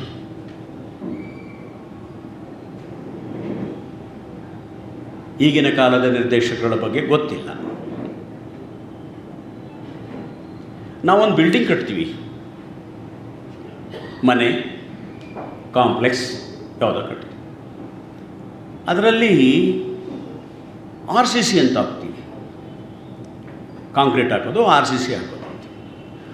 ಆ RCC ಹಾಕಿದಂಥ ಕಟ್ಟಡ ಬಹಳ ವರ್ಷ ಬಾಳಿಕೆಗೆ ಬರಬೇಕು ಅನ್ನುವ ಉದ್ದೇಶದಿಂದ ಒಳ್ಳೆ ಅಡಿಪಾಯ ಹಾಕಿ ಅದಕ್ಕೆ ಪಾಯ ಪೂಜೆ ಮಾಡಿ ಕಟ್ತಾರೆ. ಆ ಸೆಂಟ್ರಿಂಗ್ ಹಾಕುವಾಗ ಆ ಬಿಲ್ಡಿಂಗ್ ಎಷ್ಟು ವರ್ಷ ಬಾಳುತ್ತೋ ಗೊತ್ತಿಲ್ಲ. ಆ ಬಿಲ್ಡಿಂಗ್ಗೆ ಬಾಳುವುದಕ್ಕೆ ಬೇಕಾದ್ದು ಸೆಂಟ್ರಿಂಗಿಗೆ ಸುರ್ಗಿ ಪೋಲ್ಗಳು. ಇವತ್ತು ಕನ್ನಡ ಚಿತ್ರರಂಗ ಈ ಮಟ್ಟಕ್ಕೆ ಬಂದು ನಿಂತಿದೆ ಅಂತಂದರೆ ಪೋಷಕ ಕಲಾವಿದರು, ಆ ಸುರ್ಗಿ ಪೋಲ್ಗಳು ಇಂಪಾರ್ಟೆಂಟು ಕಟ್ಟಡಕ್ಕೆ. ಆ ಕಟ್ಟಡ ಅದು ಗಟ್ಟಿ ಆದಮೇಲೆ ಸುರ್ಗಿ ಪೋಲ್ಗಳನ್ನ ಕಿತ್ತು ಆ ಬಿಲ್ಡಿಂಗ್ ಹಿಂದ್ಗಡೆ ಹಾಕ್ತಾರೆ. ಅದು ಗೃಹ ಪ್ರವೇಶ ಆಗೋವರೆಗೂ ಅಲ್ಲಿ ಬಿದ್ದಿರುತ್ತೆ, ಆಮೇಲೆ ಯಾರೋ ತಗೊಂಡು ಹೋಗ್ತಾರೆ.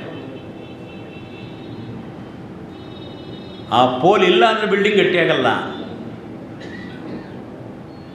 ತರೋವರೆಗೂ ಮಾತ್ರ ಅದ್ರ ಬಗ್ಗೆ ಗೌರವ ಇರುತ್ತೆ. ತಂದು ಬಿಲ್ಡಿಂಗ್ ಗಟ್ಟಿ ಆದಮೇಲೆ ಅದ್ರ ಬಗ್ಗೆ ಗೌರವ ಇರಲ್ಲ. ಇದು ಪೋಷಕ ಕಲಾವಿದರ ಪರಿಸ್ಥಿತಿ. ನೋಡಿ, ಗುಗ್ಗು ಅಂತ ಯಾರ ಹೆಸರಿಟ್ರು. ನಾವೀಗ ಯಾರಾದ್ರು ಗುಗ್ಗು ಅಂದರೆ ಅವ್ರು ಮಾತೇ ಬಿಟ್ಬಿಡ್ತಾರೆ, ಬೈದು ಬಿಡ್ತಾರೆ, ಇನ್ನೊಂದು ಸರಿ ನನ್ನ ಮಾತಾಡಿಸ್ಬೇಡ ಅಂತ. ಆ ಗುಗ್ಗು ಅನ್ನೋ ಪದವನ್ನೇ ನನ್ನ ತಲೆಯ ಕಿರೀಟ ಅಂತ ತಿಳ್ಕೊಂಡು ಅದನ್ನು ಕಾಪಾಡ್ಕೊಂಡು ಬಂದ್ರಲ್ಲ ಕಮಿಡಿಯನ್ ಗುಗ್ಗು ಅಂತವ್ರು, ಅಂಥವರನ್ನು ಸ್ಮರಿಸದೇ ಇದ್ದರೆ ನಮಗೆ ಪುಣ್ಯ ಫಲ ದಕ್ಕುವುದಿಲ್ಲ. ಹೇಳಿದ್ರು ನಿರೂಪಕರು, ಗುಗ್ಗು ಮಹಲ್ ಅಂತ ಅಂತಿತ್ತು, ಎಲ್ಲ ಕಲಾವಿದರಿಗೂ ಅಲ್ಲಿ ಊಟ ತಿಂಡಿಯನ್ನು ಇದು ಏರ್ಪಡಿಸ್ತಾ ಇತ್ತು. ಬಹಳ ನೋವಾಗುತ್ತೆ. ಈಗ ಕಲೆಯಲ್ಲಿ ನಗಿಸುವಲ್ಲಿ ಈಗ ಸುಧಾ ನರಸಿಂಹರಾಜು ಅವರ ತಂದೆಯವರು ನರಸಿಂಹರಾಜು ಅವರು, ನಗಿಸುವುದಕ್ಕೆ ಅಂದ ಚಂದ ಬೇಕಿಲ್ಲ. ನಗು ಅನ್ನೋದು ಹೃದಯಕ್ಕೆ ಮತ್ತು ಹೃದಯಕ್ಕೆ ಕನೆಕ್ಟ್ ಆಗುತ್ತೆ, ಫೇಸ್ಗೆ ಅಲ್ಲ. ಇವತ್ತಿನ ಕಲಾವಿದರೇನ್ರಿ, ಅವ್ರು ಹಾಸ್ಯ ಮಾಡ್ತಾರೆ ಅಂದರೆ ಹಿಂದ್ಗಡೆ ಸೌಂಡ್ ಹಾಕ್ತಾರೆ, ಅವ್ರು ನಗದೇ ಇದ್ದರೂ ನಗು ಹಾಕ್ತಾರೆ. ಆ ನಿರೂಪಕರುಗಳು ತೀರ್ಪುಗಾರರಂತೂ ಕ್ಯಾಮ್ರಾ ಹಿಡೀಲಿ ಅಂತ ನಗು ಬರದೇ ಇದ್ದರೂ ಬಿದ್ದು ನಗ್ತಿರ್ತಾರೆ.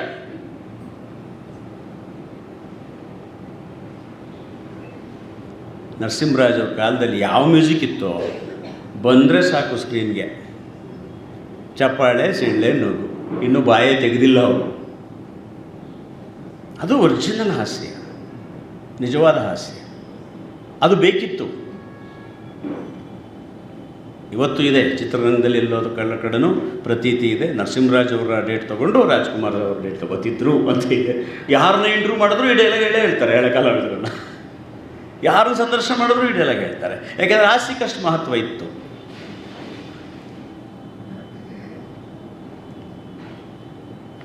ಇಂಥ ಸಂದರ್ಭದಲ್ಲಿ ಅವರ ಮಗಳು ತಂದೆಯ ಆ ಒಂದು ಕಾರ್ಯವನ್ನು, ಶ್ಲಾಘನೆಯನ್ನು ನೆನಪಿಸ್ಕೊಳ್ಳೋದಕ್ಕೆ ಪ್ರತಿ ವರ್ಷ ಕಾರ್ಯಕ್ರಮವನ್ನು ಬಿಡದ ಹಾಗೆ ಮಾಡ್ತೀವಿ.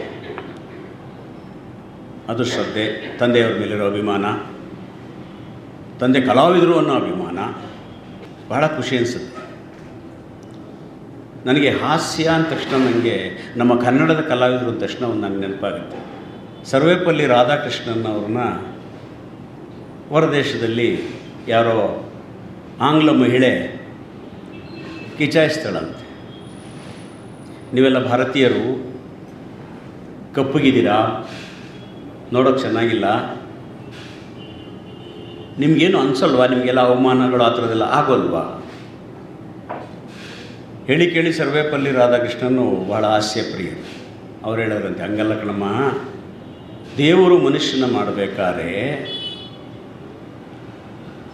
ಬನ್ ಮಾಡ್ತಾರಲ್ಲ, ಹಿಟ್ಟು, ಮೈದಾ ಹಿಟ್ಟು ತಗೊಂಡು ಏನೋ ಒಂದು ಆಕಾರ ಮಾಡ್ದ, ಅದನ್ನು ಬೇಯಿಸೋಕ್ಕಿಟ್ಟ. ದೇವರಿಗೆ ಟೈಮಿಂಗ್ಸ್ ಗೊತ್ತಾಗಲಿಲ್ಲ, ಜಾಸ್ತಿ ಬೆಂದುಬಿಡ್ತು ಬನ್ನು. ನೋಡ್ದ, ಇದೇನು ಇಷ್ಟೊಂದು ಕಪ್ಪಗಾಗ್ಬಿಡ್ತಲ್ಲ ಅಂಥೇಳಿ ಅದನ್ನು ಒಂದು ದೇಶದ ಜನರಿಗೆ ಮೀಸಲು ಮಾಡ್ದ, ತುಂಬ ಕರಿಯರು ಅಂತ. ಮತ್ತೆ ಈ ಸರಿ ಹಿಂಗೆ ಆಗೋದು ಬೇಡ ಅಂಥೇಳಿ ಮತ್ತೆ ಮೈದಾ ಹಿಟ್ಟಲ್ಲಿ ಗೊಂಬೆ ಮಾಡಿ ಮತ್ತೆ ಬೇಯಬಿಟ್ಟ. ಸರಿ ಜಾಸ್ತಿ ಬೆಂದಿರ್ತದೆ, ಗಾಬರಿ ಆಗ್ಬಿಟ್ಟು ಬೇಗ ತೆಗೆದುಬಿಟ್ಟ. ಅದು ಅರ್ಧಂಬರ್ಧ ಬೆಂದ್ಬಿಟ್ಟು ಬೆಳ್ಳಿಗೆ ಆಗ್ಬಿಡ್ತು. ಅದನ್ನು ಒಂದು ದೇಶದವರು ಅಂತ ಸೀಮಿತ ಮಾಡ್ದ. 3ನೇ ಸರಿ ಗೊಂಬೆ ಮಾಡ್ದ ದೇವರು, ಈಗ ಹಂಗೆ ಹಾಕೋದು ಬೇಡ, ಕರೆಕ್ಟಾಗಿ ಬೇಯಿಸಬೇಕು ಅಂತೇಳಿ ಕರೆಕ್ಟಾಗಿಟ್ಟು ಹದವಾಗಿ ಬೆಂದಾಗ, ಕಂದು ಬಣ್ಣಕ್ಕೆ ಬಂದಾಗ ಅದನ್ನು ತೆಗೆದು ನೋಡ್ದ. ಅದು ಎಲ್ಲ ರೀತಿಯಿಂದಲೂ ಪರಿಪಕ್ವವಾಗಿತ್ತು. ಈ ಗೊಂಬೆಗಳನ್ನು ಈ ರೀತಿ ಹುಟ್ಟೋರ್ನೆಲ್ಲ ಭಾರತದಲ್ಲಿ ಹುಟ್ಟಿಸ್ತೀನಿ.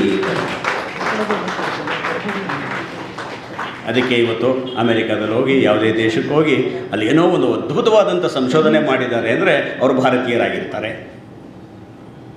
ಇಂಥ ಎಷ್ಟೋ ವಿಷಯಗಳಿಗೆ ವಿದೇಶಿಗರು ಭಾರತೀಯರನ್ನ ಅವಲಂಬಿಸ್ತಾರೆ. ಯಾವುದೋ ಕ್ಲಿಷ್ಟವಾದ ಲೆಕ್ಕವನ್ನು ಬಿಡಿಸ್ಬೇಕು, ಭಾರತೀಯರು ಬೇಕು. ಏನೋ ಸಂಶೋಧನೆ ಮಾಡಬೇಕು, ಭಾರತೀಯರು ಬೇಕು. ಮೊನ್ನೆ ಯಾವುದೋ ಇಂಟರ್ವ್ಯೂನಲ್ಲಿ ನೋಡ್ತಾ ಇದ್ದೆ, ಅದು ಹೆಸರು ಮರೆತುಬಿಟ್ಟೆ ನಾನು. ದೇವ್ರನ್ನ ಬೇಡ್ಕೊಡ್ತಿದ್ದಂತೆ ಒಬ್ಬ ವಿದೇಶಿಗ ಯಾಕೆ ನಮ್ಮ ಹಿಂದೂ ದೇವ್ರನ್ನ ಬೇಡ್ತಾ ಇದ್ದಾನೆ ಅಂತ ಕೇಳಿದಾಗ ಅವ್ರನ್ನ ಕೇಳಿದ್ರಂತೆ, ನನಗೆ ಒಂದು ಜನ್ಮದಲ್ಲಾದರೂ ಭಾರತದಲ್ಲಿ ಹುಟ್ಟುವಂಥ ಯೋಗ ಕೊಡು ಅಂತ ಕೇಳ್ಕೊತಾ ಇದ್ದೀನಿ ಅಂತ. ಅಂಥ ಭಾರತ ದೇಶದಲ್ಲಿ, ಅಂಥ ಕರ್ನಾಟಕದಲ್ಲಿ ಜನಿಸಿದಂಥವರು ಇಂಥ ಮಹನೀಯರು. ನೀವು ಮದುವೆಗಳಿಗೆ ಹೋಗ್ತೀರಾ, ನಿಮ್ಗೆ ಡೈರೆಕ್ಟಾಗಿ ಅನ್ನ ತಂದು ಹುಳಿ ಹಾಕ್ಬಿಟ್ರೆ ಏನನ್ಸುತ್ತೆ ರೀ? ಅದು ಭಿಕ್ಷುಕರಿಗೆ ಊಟ ಆಗ್ತಾಗಿರುತ್ತೆ. ಫಸ್ಟ್ ಕೋಸಂಬರಿ, ಆಮೇಲೊಂದು ಪಲ್ಯ, ಆಮೇಲೊಂದು ಉಪ್ಪಿನಕಾಯಿ, ಆಮೇಲೊಂದು ಗೊಜ್ಜು ಹಾಕಿ ಸೆಂಟ್ರಿಗೆ ಅನ್ನ ಬಂದರೆ ಆ ಎಲೆಗೆ ಕಳೆ. ಇವರೇ ಉಪ್ಪಿನಕಾಯಿ, ಕೋಸಂಬರಿ, ಪಲ್ಯ ಎಲ್ಲ, ಆಮೇಲೆ ಅನ್ನ. ಡೈರೆಕ್ಟಾಗಿ ಅನ್ನ ಹಾಕ್ಬಿಟ್ರೆ ಭಿಕ್ಷುಕರಿಗೆ ಆಗ್ತಾಗಿರುತ್ತೆ, ಊಟ ಮಾಡೋಕ್ಕೆ ಬೇಜಾರಾಗುತ್ತೆ. ಎಷ್ಟು ಇಂಪಾರ್ಟೆಂಟ್ ಆಗುತ್ತೆ. ಅಂಥ ಒಂದು ಅದ್ಭುತ ಕಲಾ. ನಾನು ಸುಮಾರು ಪಿಕ್ಚರ್ಗಳಿದ್ದೇನೆ, ಅವ್ರನ್ನ ನೋಡಿದ್ದೇನೆ. ಅವರ ಅಭಿನಯ ಅಂದರೆ ತುಂಬ ಇಷ್ಟ ಆಗ್ತಾಯಿತ್ತು. ಅವರ ಒಂದು ಸಂಸ್ಮರಣಾ ಕಾರ್ಯಕ್ರಮಕ್ಕೆ ನಾನು ಭಾಗಿಯಾಗ್ತೀನಿ, ನಾನಿಲ್ಲಿ ದೀಪವನ್ನು ಹಚ್ತೀನಿ, ನಾನು ಅವ್ರ ಫೋಟೋಕ್ಕೆ ಹೂವನ್ನು ಹಾಕ್ತೀನಿ ಅನ್ನೋ ಕಲ್ಪನೆ ನನಗೆ ಜೀವನದಲ್ಲಿ ಇರಲಿಲ್ಲ. ಇದೊಂದು ಯೋಗ. ನಂಗೆ ನೆನಪಾಗುತ್ತೆ, ರತ್ನಾಕರ್ ಅವರು ಸೋರಠ್ ಅಶ್ವತ್ಥರವರ ಜನ್ಮ ಸಂಸ್ಮರಣಾ ಕಾರ್ಯಕ್ರಮವನ್ನು ಅವ್ರ ಮನೆಯವ್ರು ಮಾಡ್ತಾರೋ ಎಲ್ಲೋ ಗೊತ್ತಿಲ್ಲ, ಪ್ರತಿ ವರ್ಷ ಅವ್ರು ಮಾಡ್ತಾಯಿದ್ರು ಮೈಸೂರಿನಲ್ಲಿ. ಆ ಕಾರ್ಯಕ್ರಮಕ್ಕೂ ನನಗೆ ಕರೆದಿದ್ರು. ಮತ್ತೆ ನನಗೆ ಆ ಕಾರ್ಯಕ್ರಮ ನೆನಪಾಗ್ತಾ ಇದೆ.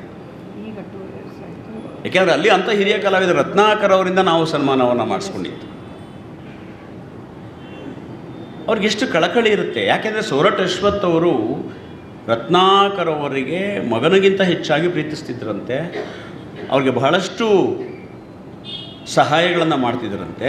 ಹಾಗಾಗಿ ಪ್ರತಿ ವರ್ಷ ಸೋರಠ್ ಅಶ್ವಥ್ರವರ ಸಂಸ್ಮರಣಾ ಕಾರ್ಯಕ್ರಮವನ್ನು ರತ್ನಾಕರ್ ಅವರು ಮಾಡ್ತಾಯಿದ್ರು. ಒಂದು ವರ್ಷ ನಾನು ಹೋಗಿದ್ದೆ, ಭಾಳ ಖುಷಿಯಾಯಿತು. ಇಂಥ ಸಂಭ್ರಮಗಳು ಭಾವನೆಯ ತುಂಬಿದಂಥ ಕಾರ್ಯಕ್ರಮ ಆಯಿತು. ಇದು ಯಾವುದೋ ಸಾಧಾರಣ ಕಾರ್ಯಕ್ರಮ ಅಲ್ಲ. ಇಲ್ಲಿ ಭಾವನೆ ಅನ್ನೋದು ತುಂಬಿ ತುಳುಕ್ತಾ ಇರುತ್ತೆ ಪ್ರತಿಯೊಬ್ಬ ಪ್ರೇಕ್ಷಕರಲ್ಲಿ ಮತ್ತು ನಮ್ಮಲ್ಲಿ.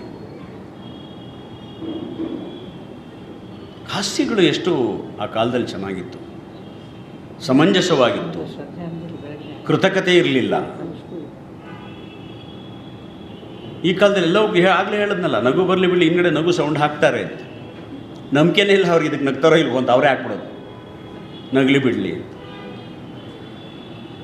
ಹಾಸ್ಯಗಳು ಅವಾಗ ನಿರ್ದೇಶಕರುಗಳಿಗೆ, ನಟರುಗಳಿಗೆ ಒಳಗಿನಿಂದ ಹುಟ್ಟುತ್ತಾ ಇತ್ತು, ಹೃದಯದಿಂದ ಹುಟ್ಟುತ್ತಿತ್ತು.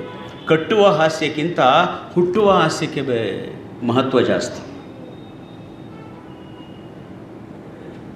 ಮೊನ್ನೆ ಒಂದು ಹಾಸ್ಯ, ಯಾಕೆ ಹುಟ್ಟೋದು ಮಹತ್ವ ಅಂತ ಕೇಳ್ತೀನಿ. ನಮ್ಮ ಫ್ರೆಂಡಿಗೆ ಫೋನ್ ಮಾಡಿದೆ, ಮೈಸೂರಿಗೆ ಫೋನ್ ಮಾಡಿದೆ. ಅವ್ರ ಶ್ರೀಮತಿ ಆರೋಗ್ಯ ಇಲಾಖೆಯಲ್ಲಿ ಈ ಕೆಲಸ ಮಾಡ್ತಾರೆ. ನನಗೆ ಅವನ್ನ ಕೇಳಿದೆ ಫೋನ್ ಮಾಡ್ತಾ,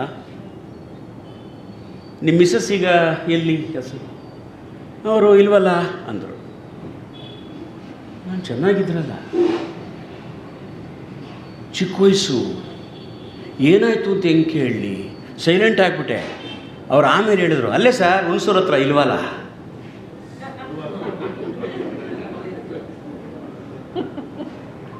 ಅದು ಊರು, ಅವ್ರಿಗಿಲ್ವಲ್ಲ ಅಂದರು. ಇದು ನಾನು ಅವ್ನಿಗೆ ಹೇಳಿದೆ, ಅಲ್ಲಿ ಏನೋ ತಿಳ್ಕೊಂಬಿಟ್ಟಿದ್ದಾನಪ್ಪ, ನೀನು ಇಲ್ವಾ ಅಲ್ಲ ಅಂತ ಹೇಳಬೇಕು. ಇಲ್ವಲ್ಲ ಅಂದರೆ ಊರ ಹೆಸರು ಇಲ್ವಾ, ಆ್ಯಕ್ಚುಲಿ ಅದು ಇಡವಲ್ಲ, ಅಳ. ಹೌದಾ? ಅದು ಬಂದು ಇಲ್ವಲ್ಲ ಆಗೋಗಿದೆ. ಅವರು ಸದ್ಯ ಅದನ್ನು ಹಂಗೆ ಮಾಡಿದ್ದಾರೆ. ಹಾಸ್ಯಗಳು ಹುಟ್ಟೋದು ಈ ರೀತಿ ಹಾಸ್ಯಗಳು ಬರ್ತಾಯಿದ್ದು ನರಸಿಂಹರಾಜು ಸರ್ ಕಾಲದಲ್ಲಿ, ಗುಗ್ಗು ಸರ್ ಕಾಲದಲ್ಲಿ ಈ ರೀತಿ ನೈಜ ಹಾಸ್ಯ.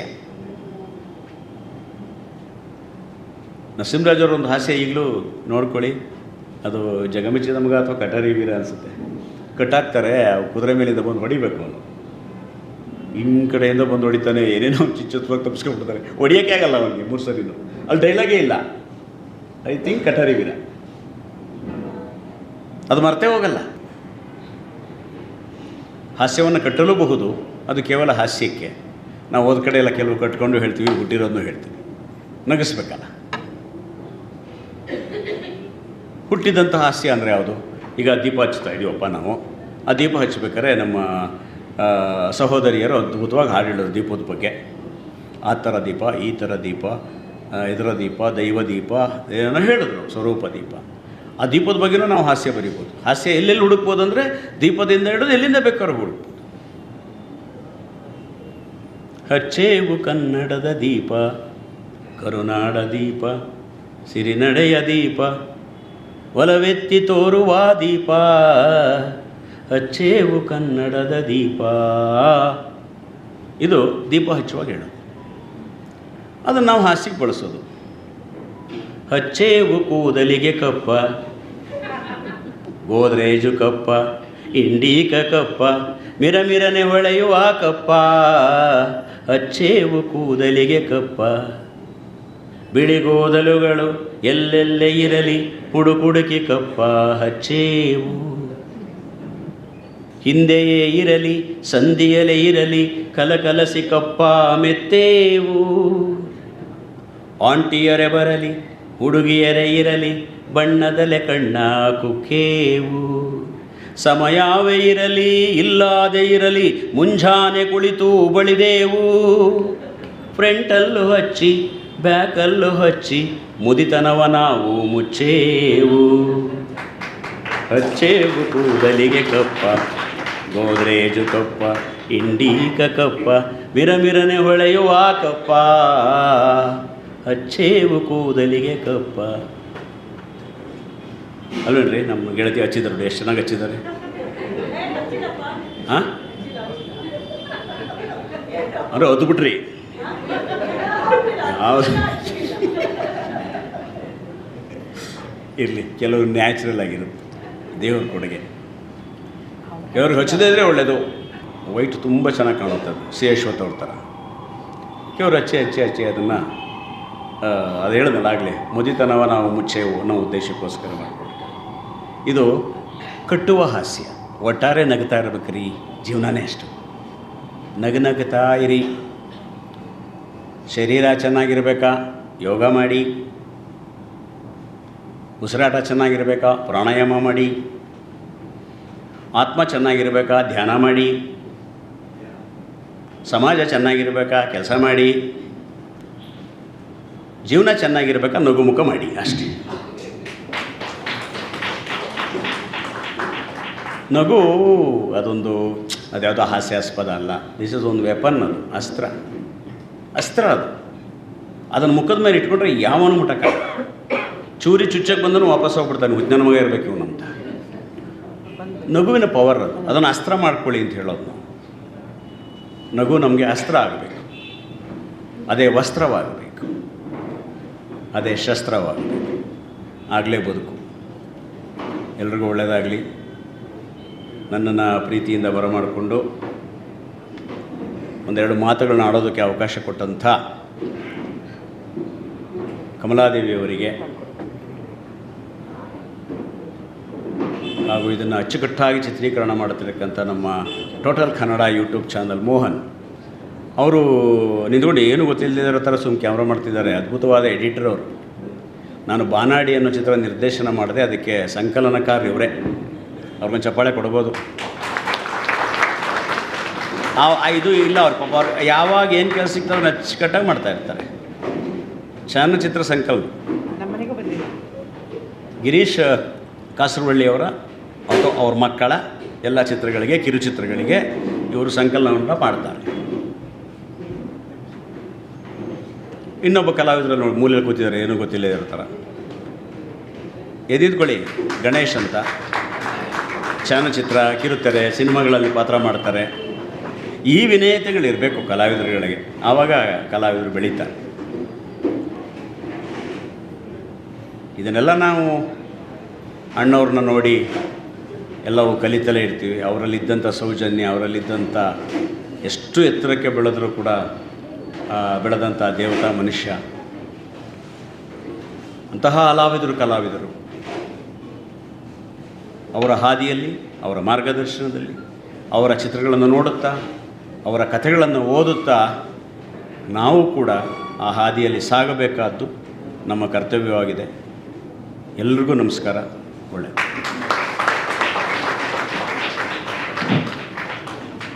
ಬಣ್ಣದ ಬದುಕಿನಲ್ಲಿ ತಮ್ಮ ಬದುಕನ್ನು ಕಟ್ಟಿಕೊಂಡು ತಮ್ಮ ಅನುಭವದ ನುಡಿಗಳನ್ನು ಹಂಚಿಕೊಂಡಂಥ ಆತ್ಮೀಯರಾದ ಕೋಟೆ ನಾಗರಾಜ್ ಅವರಿಗೆ ಧನ್ಯವಾದಗಳು. ನಮ್ಮ ಸುಧಾ ನರಸಿಂಹರಾಜ್ ಅವರ ಪತಿಯವರಾದ ಶೈಲೇಶ್ ಅವರು ಬಂದಿದ್ದಾರೆ ಅಂತ ಗೊತ್ತಾಯಿತು. ದಯಮಾಡಿ ಬಂದು ಪುಷ್ಪ ನಮನವನ್ನು ಸಲ್ಲಿಸಬೇಕು ಅಂತ ಕೇಳ್ತಾ ಇದ್ದೀನಿ. ಇನ್ನು ನಗುವಿನ ಬಗ್ಗೆ ಹೇಳಬೇಕು ಅಂತಂದರೆ, ನರಸಿಂಹರಾಜ್ ಅವರ ಕಾಲ್ ಶೀಟ್ ತಗೊಂಡು ಆಮೇಲೆ ರಾಜ್ಕುಮಾರ್ ಅವರು ಕಾಲ್ ಶೀಟ್ ತಗೊಳ್ತಿದ್ರಂತೆ. ಅಂದರೆ ಎಷ್ಟು ಜನಪ್ರಿಯರಾಗಿದ್ದರು ನರಸಿಂಹರಾಜರವರು ಅಂತ. ನಕ್ಕರೆ ಅದೇ ಸ್ವರ್ಗ ಅವರ 100ನೇ ಚಿತ್ರ ಆಯಿತು. ಕನ್ನಡ ಚಿತ್ರರಂಗದಲ್ಲಿ ಬಹಳ ಬೇಗ 100 ಚಿತ್ರಗಳನ್ನು ಪೂರೈಸಿದವರು ಅಂದರೆ ನರಸಿಂಹರಾಜು ಅವರು ಬಂದು ನಿಂತರೆ ಆ ಜನ ನಗದೇ ಇದ್ದವರು ನಗ್ತಾಯಿದ್ರು. ಎತ್ತಿನ ಗಾಡಿಗಳನ್ನು ಕಟ್ಟಿಕೊಂಡು ಬಂದು ಅವರ ಚಿತ್ರಗಳನ್ನು ನೋಡ್ತಾ ಇದ್ದಿದ್ದ ನೆನಪು ನಮಗೆ ಚೆನ್ನಾಗಿದೆ. ಅದ್ಭುತವಾದಂಥ ನಟರು ನರಸಿಂಹರಾಜು ಅವರು. ಈಗ ಅವರ ಸುಪುತ್ರಿ ಶ್ರೀಮತಿ ಸುಧಾ ನರಸಿಂಹರಾಜು ಅವರು ಬಾಲ್ಯದಿಂದ ಚಿತ್ರರಂಗಕ್ಕೆ ಬಹಳ ಹತ್ತಿರವಾಗಿ ಬೆಳೆದಂಥವರು. ನೋವು, ನಲಿವು, ಕಷ್ಟ, ಸುಖ ಎಲ್ಲವನ್ನೂ ಕಂಡು ಉಂಡವರು. ಇಂದಿಗೂ ಕೂಡ ಸಂಪರ್ಕ ಸೇತುವಾಗಿ ಇದ್ದಾರೆ. ಹಾಗಾಗಿ ಇವರ ಇಬ್ಬರ ಒಡನಾಟ ತಮ್ಮ ನೆನಪಿನ ಮೂಸೆಯಲ್ಲಿ, ನೆನಪಿನ ಬುತ್ತಿಯಲ್ಲಿರುವಂತಹ ಆ ಬಿಸಿ ಬಿಸಿ ಬುತ್ತಿಯನ್ನು ನಮ್ಮೊಂದಿಗೆ ಹಂಚಿಕೊಳ್ಳಬೇಕು ಅಂತ ಹೇಳ್ತಾ, ಮನೆಗೊಂದು ಒಲೆ, ದೇಹಕ್ಕೊಂದು ತಲೆ, ಬಾಳಿಗೊಂದು ನೆಲೆ, ಜೀವನಕ್ಕೊಂದು ಕಲೆ, ಸುಧಾ ನರಸಿಂಹರಾಜು ಅವರ ಅನುಭವದ ನುಡಿಗಳು ಸಹಸ್ರ ಬೆಲೆ. ಕೇಳೋಣ ಬನ್ನಿ.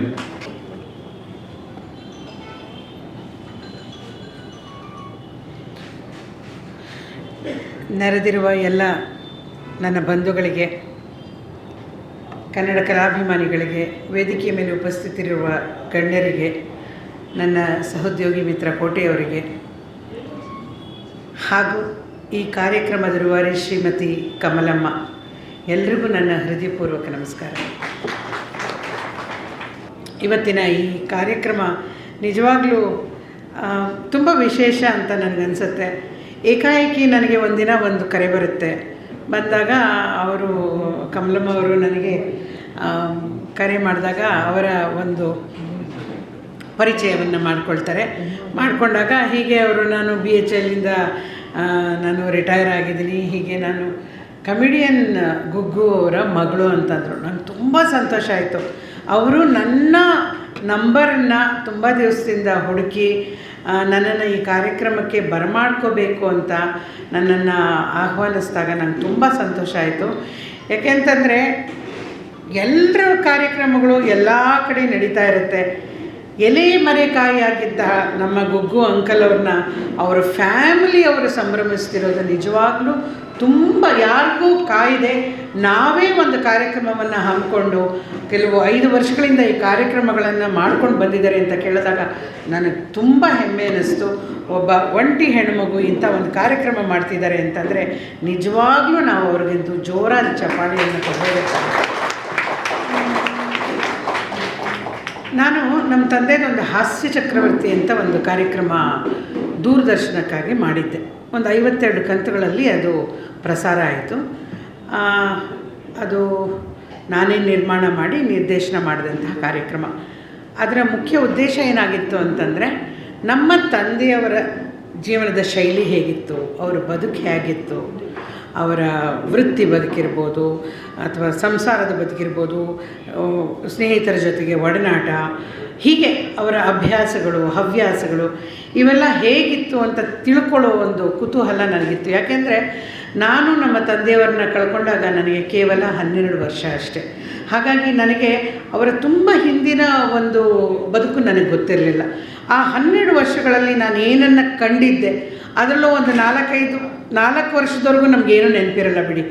5 ವರ್ಷದಿಂದ 12 ವರ್ಷಗಳ ಕಾಲ ನಾನೇನು ಒಂದಷ್ಟು ಅವ್ರ ಜೊತೆಗೆ ಒಡನಾಟ ಇತ್ತು ಅದು ಮಾತ್ರ ನನಗೆ ನೆನಪಿದೆ ಅನ್ನೋದು ಬಿಟ್ಟರೆ ಉಳಿದಿದ್ದೆಲ್ಲ ನಾನು ಓದಿರೋದು, ಬೇರೆಯವ್ರ ಹತ್ರ ತಿಳ್ಕೊಂಡಿರೋದು, ಈ ಕಾರ್ಯಕ್ರಮ ಹಾಸ್ಯ ಚಕ್ರವರ್ತಿ ಮಾಡಿದಾಗ ಆ ಒಂದು ಸಂಪರ್ಕ, ಆ ಸಂದರ್ಶನಗಳನ್ನು ಅವರ ಒಡನಾಟ ಇದ್ದವರು, ಅವರ ಬಂಧುಗಳಿರ್ಬೋದು, ಸಿನಿಮಾ ಇಂಡಸ್ಟ್ರಿಯವರಿರಬಹುದು, ಸಹೋದ್ಯೋಗಿ ಮಿತ್ರರಿರ್ಬೋದು, ಟೆಕ್ನಿಷಿಯನ್ಸ್ ಇರ್ಬೋದು, ಪ್ರತಿಯೊಬ್ಬರು ಮಾತಾಡಿದಾಗ ನಿಜವಾಗ್ಲೂ ನರಸಿಂಹರಾಜು ಅವರು ಏನು ಅಂತ ತಿಳ್ಕೊಳ್ಳೋಕ್ಕೆ ನನಗೊಂದು ಅವಕಾಶ ಸಿಕ್ತು. ಅಂಥ ಒಂದು ಸಂದರ್ಭದಲ್ಲಿ ನನಗೆ ಕಂಡು ಬಂದಂತಹ ಇನ್ನೊಂದು ಬಹಳ ವಿಶೇಷವಾದ ಹೆಸರು ಅಂತಂದರೆ ಕಮಿಡಿಯನ್ ಗುಗ್ಗು ಅವರು. ನನಗೆ ಸತ್ಯವಾಗಲೂ ಅವ್ರಿಗೆ ಇನ್ನೊಂದು ಹೆಸರಿದೆ ಅಂತ ನನಗೆ ಗೊತ್ತೇ ಇರಲಿಲ್ಲ. ಏನು ಸತ್ಯನಾರಾಯಣ ಶೆಟ್ಟಿ ಅಂತ ಹೇಳಿದ್ರೆ ಅಶ್ವಥ್ ನಾರಾಯಣ್ ಶೆಟ್ಟಿ. ನನಗೆ ಆ ಥರ ಒಂದು ಹೆಸರಿದೆ ಅಂತ ನನಗೆ ಗೊತ್ತೇ ಇರಲಿಲ್ಲ. ಯಾಕೆಂದರೆ ನಾವು ನಮ್ಮ ಬಾಲ್ಯದಲ್ಲಿ ಅವರ ಚಿತ್ರಗಳನ್ನು ನೋಡ್ತಾ ಬೆಳೆದವರು, ಅವ್ರನ್ನ ಆ ವಿಶೇಷವಾದ ಹೆಸರಿಂದನೇ ಗುರುತಿಸ್ತೀವಿ ಹೊರತಾಗಿ ಅವ್ರಿಗೆ ಇನ್ನೊಂದು ನಾಮಧೇಯ ಇದೆ ಅನ್ನೋದು ನನಗೆ ಗೊತ್ತೇ ಇರಲಿಲ್ಲ. ಅದು ಇವತ್ತು ತಿಳ್ಕೊಂಡು ತುಂಬಾ ಸಂತೋಷ ಆಯಿತು. ಆ ಸಂದರ್ಭದಲ್ಲಿ ಮಾತಾಡುವಾಗ ಶಿವರಾಮಣ್ಣ, ಆಮೇಲೆ ಇನ್ಯಾರ್ಯಾರಿದ್ದರು, ಕಲ್ಯಾಣ್ ಕುಮಾರ್ ಅವರು, ಆಮೇಲೆ ರಾಜ್ಕುಮಾರ್ ಅಪ್ಪಾಜಿಯವರು, ಸುಮಾರು ಜನ ಮಾತಾಡಿದ್ದೇನು ಅಂದರೆ ಇವರೆಲ್ಲ ನಮ್ಮ ಕನ್ನಡ ಚಲನಚಿತ್ರರಂಗ ಚೆನ್ನೈಯಲ್ಲಿತ್ತು ಅಂತ ನಿಮಗೆಲ್ಲ, ಆಗಿನ ಮದ್ರಾಸ್, ಇವಾಗ ಚೆನ್ನೈ ಆಗಿದೆ ಬಿಡಿ, ಆಗಿನ ಮದ್ರಾಸ್ನಲ್ಲಿ ಬೀಡ ಹಾಕ್ಕೊಂಡಿದ್ರು. ಯಾಕೆಂದರೆ ಚಿತ್ರಗಳ ನಿರ್ಮಾಣ ಆಗ್ತಾ ಇದ್ದಿದ್ದೇ ಅಲ್ಲಿ. ಎಲ್ಲೋ ಆಗೊಂದು ಈಗೊಂದು ಔಟ್ಡೋರ್ ಶೂಟಿಂಗ್ ಮಾಡಬೇಕು ಅಂದಾಗ ಮಾತ್ರ ಬೆಂಗಳೂರು, ಮೈಸೂರು ಈ ಥರ ಅಲ್ಲಿಂದ ಮತ್ತೆ ಕರ್ನಾಟಕಕ್ಕೆ ಬಂದು ಚಿತ್ರೀಕರಣ ಮಾಡೋಂಥ ಒಂದು ಅಭ್ಯಾಸ ಇತ್ತು. ಆದರೆ ಮೂಲತಃ ಎಲ್ಲರೂ ಹೋಗಿ ಮದ್ರಾಸ್ನಲ್ಲಿ ಸೆಟ್ಲ್ ಆಗಿಬಿಟ್ಟಿದ್ರು. ಆ ಒಂದು ಕಾಲದ ಮಾತು ನಾನು ಹೇಳ್ತಾ ಇದ್ದೀನಿ. ಆ ಕಾಲಘಟ್ಟದಲ್ಲಿ ನಾನು ಇಲ್ಲದೆ ಹೋದರೂ ಕೂಡ ನನ್ನ ಕಣ್ಣು ಮುಂದೆ ಅದು ಬರೋ ಥರ ನನಗೆ ಎಲ್ಲರೂ ಹೇಳಿರೋದು ಇನ್ನೂ ನನ್ನ ಕಿವಿನಲ್ಲಿ ಹಾಗೇ ಇದೆ. ಅದು ಆ ಸಂದರ್ಭದಲ್ಲಿ ಹೇಳಿದ್ರು ತುಂಬ ಕಷ್ಟದ ಕಾಲ. ಯಾಕೆಂದರೆ ಪ್ರತಿಯೊಬ್ಬರು ಇಲ್ಲಿ ತಮ್ಮ ಮನೆ ಮಠ, ಕೆಲವರೆಲ್ಲ ಸಂಸಾರ ಸಮೇತರಾಗಿ ಹೋಗಿದ್ರೆ, ಇವಾಗ ನಮ್ಮ ತಂದೆ ಸಂಸಾರ ಸಮೇತರಾಗಿ ಹೋಗಿದ್ದರು, ರಾಜ್ಕುಮಾರ್ ಅವರು ಸಂಸಾರ ಸಮೇತರಾಗಿ, ಬಾಲಣ್ಣ ಅವರು, ಅಯ್ಯರ್ ಅವರೆಲ್ಲ ವಿತ್ ಫ್ಯಾಮಿಲಿ ಅಲ್ಲಿಗೆ ಹೋಗಿ ಸೆಟ್ಲ್ ಆಗಿಬಿಟ್ಟಿದ್ರು.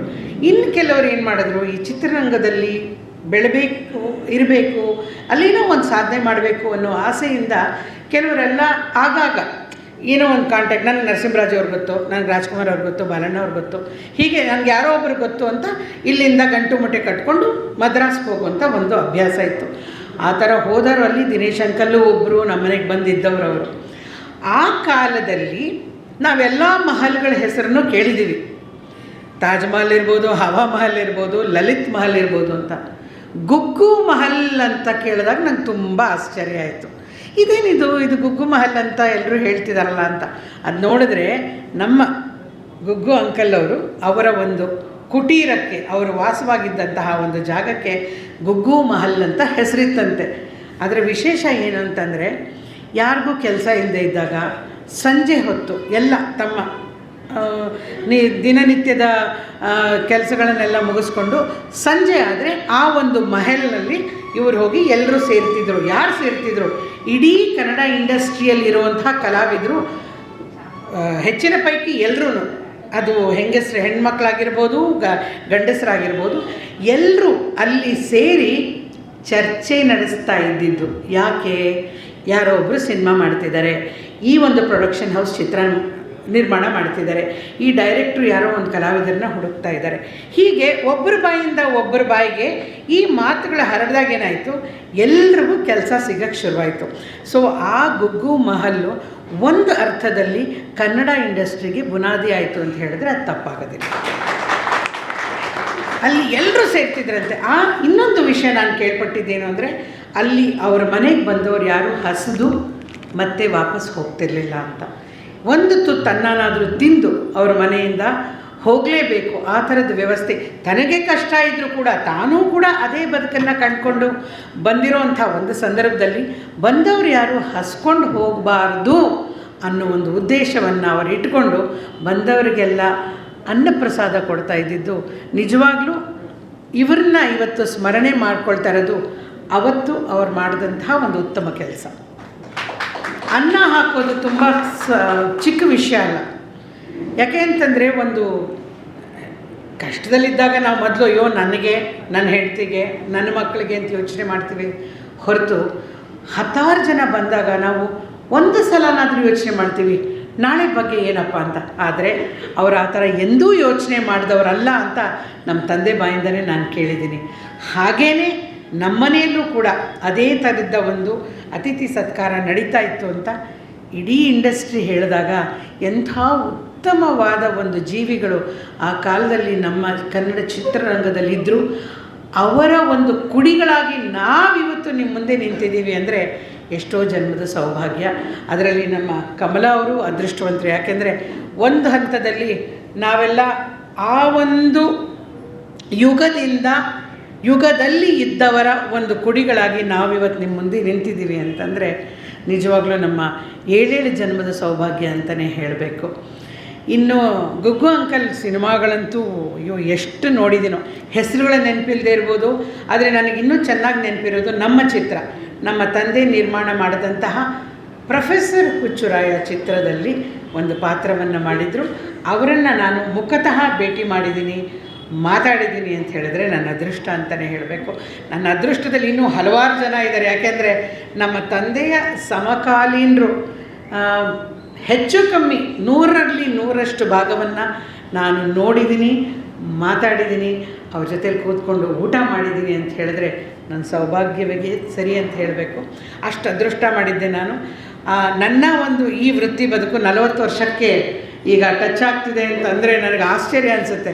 1986ರಲ್ಲಿ ನಾನು ಚಿತ್ರರಂಗಕ್ಕೆ ಪಾದಾರ್ಪಣೆ ಮಾಡಿದ್ದು. ಇನ್ನೊಂದು ವರ್ಷಕ್ಕೆ 40 ವರ್ಷ ಕಂಪ್ಲೀಟ್ ಆಗುತ್ತೆ.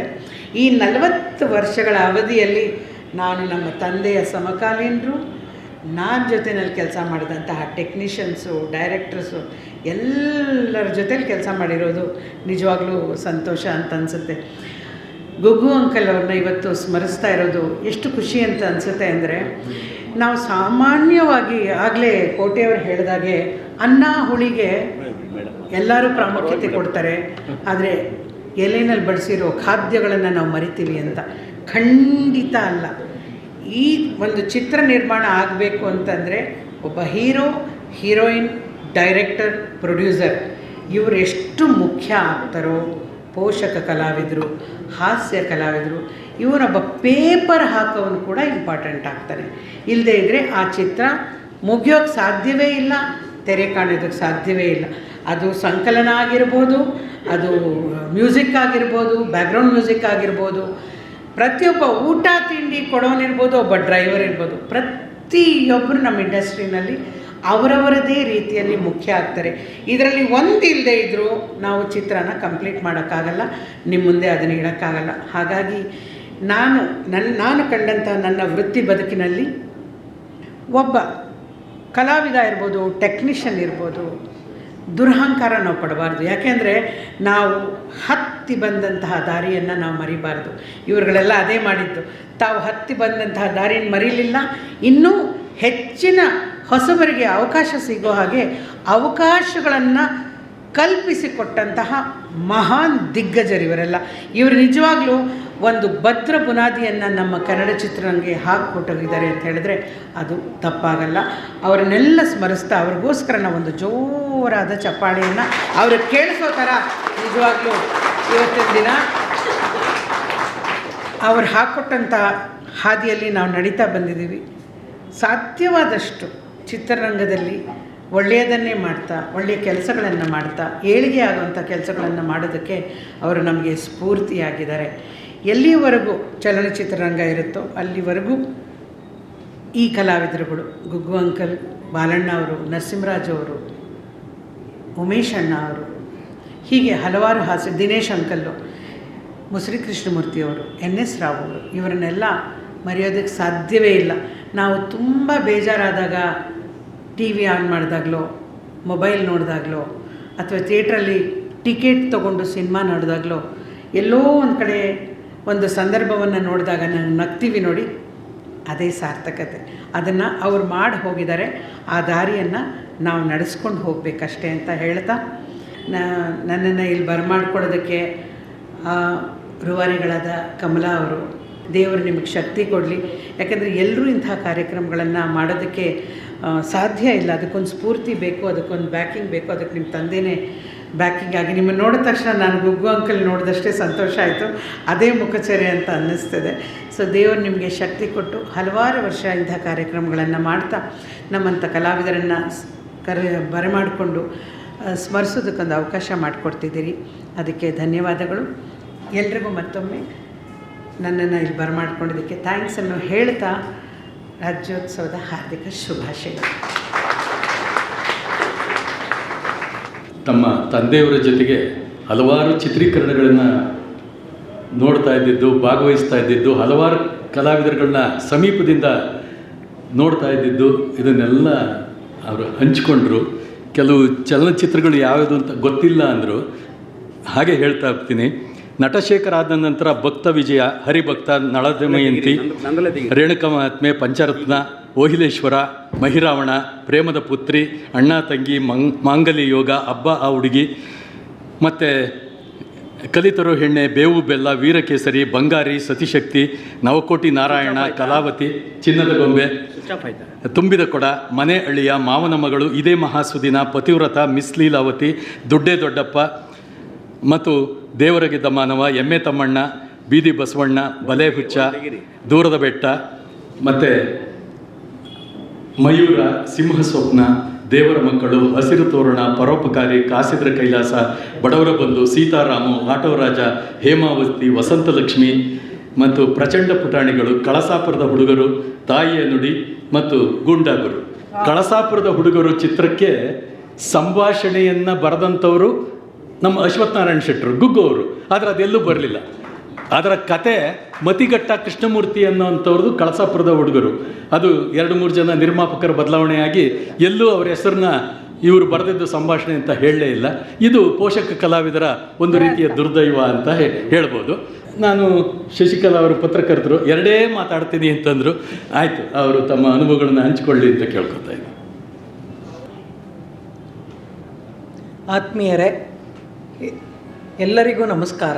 ವೇದಿಕೆಯ ಮೇಲಿರುವ ಗಣ್ಯರಿಗೂ ನಮಸ್ಕಾರ. ಮತ್ತು ನೀವೆಲ್ಲ ಇಲ್ಲಿ ನಮ್ಮ ಕೆಮಿಡಿಯನ್ ಗುಗ್ಗೂರವರ ಒಂದು ಇದಕ್ಕೆ ಬಂದಿದ್ದೀರಾ ಕಾರ್ಯಕ್ರಮಕ್ಕೆ.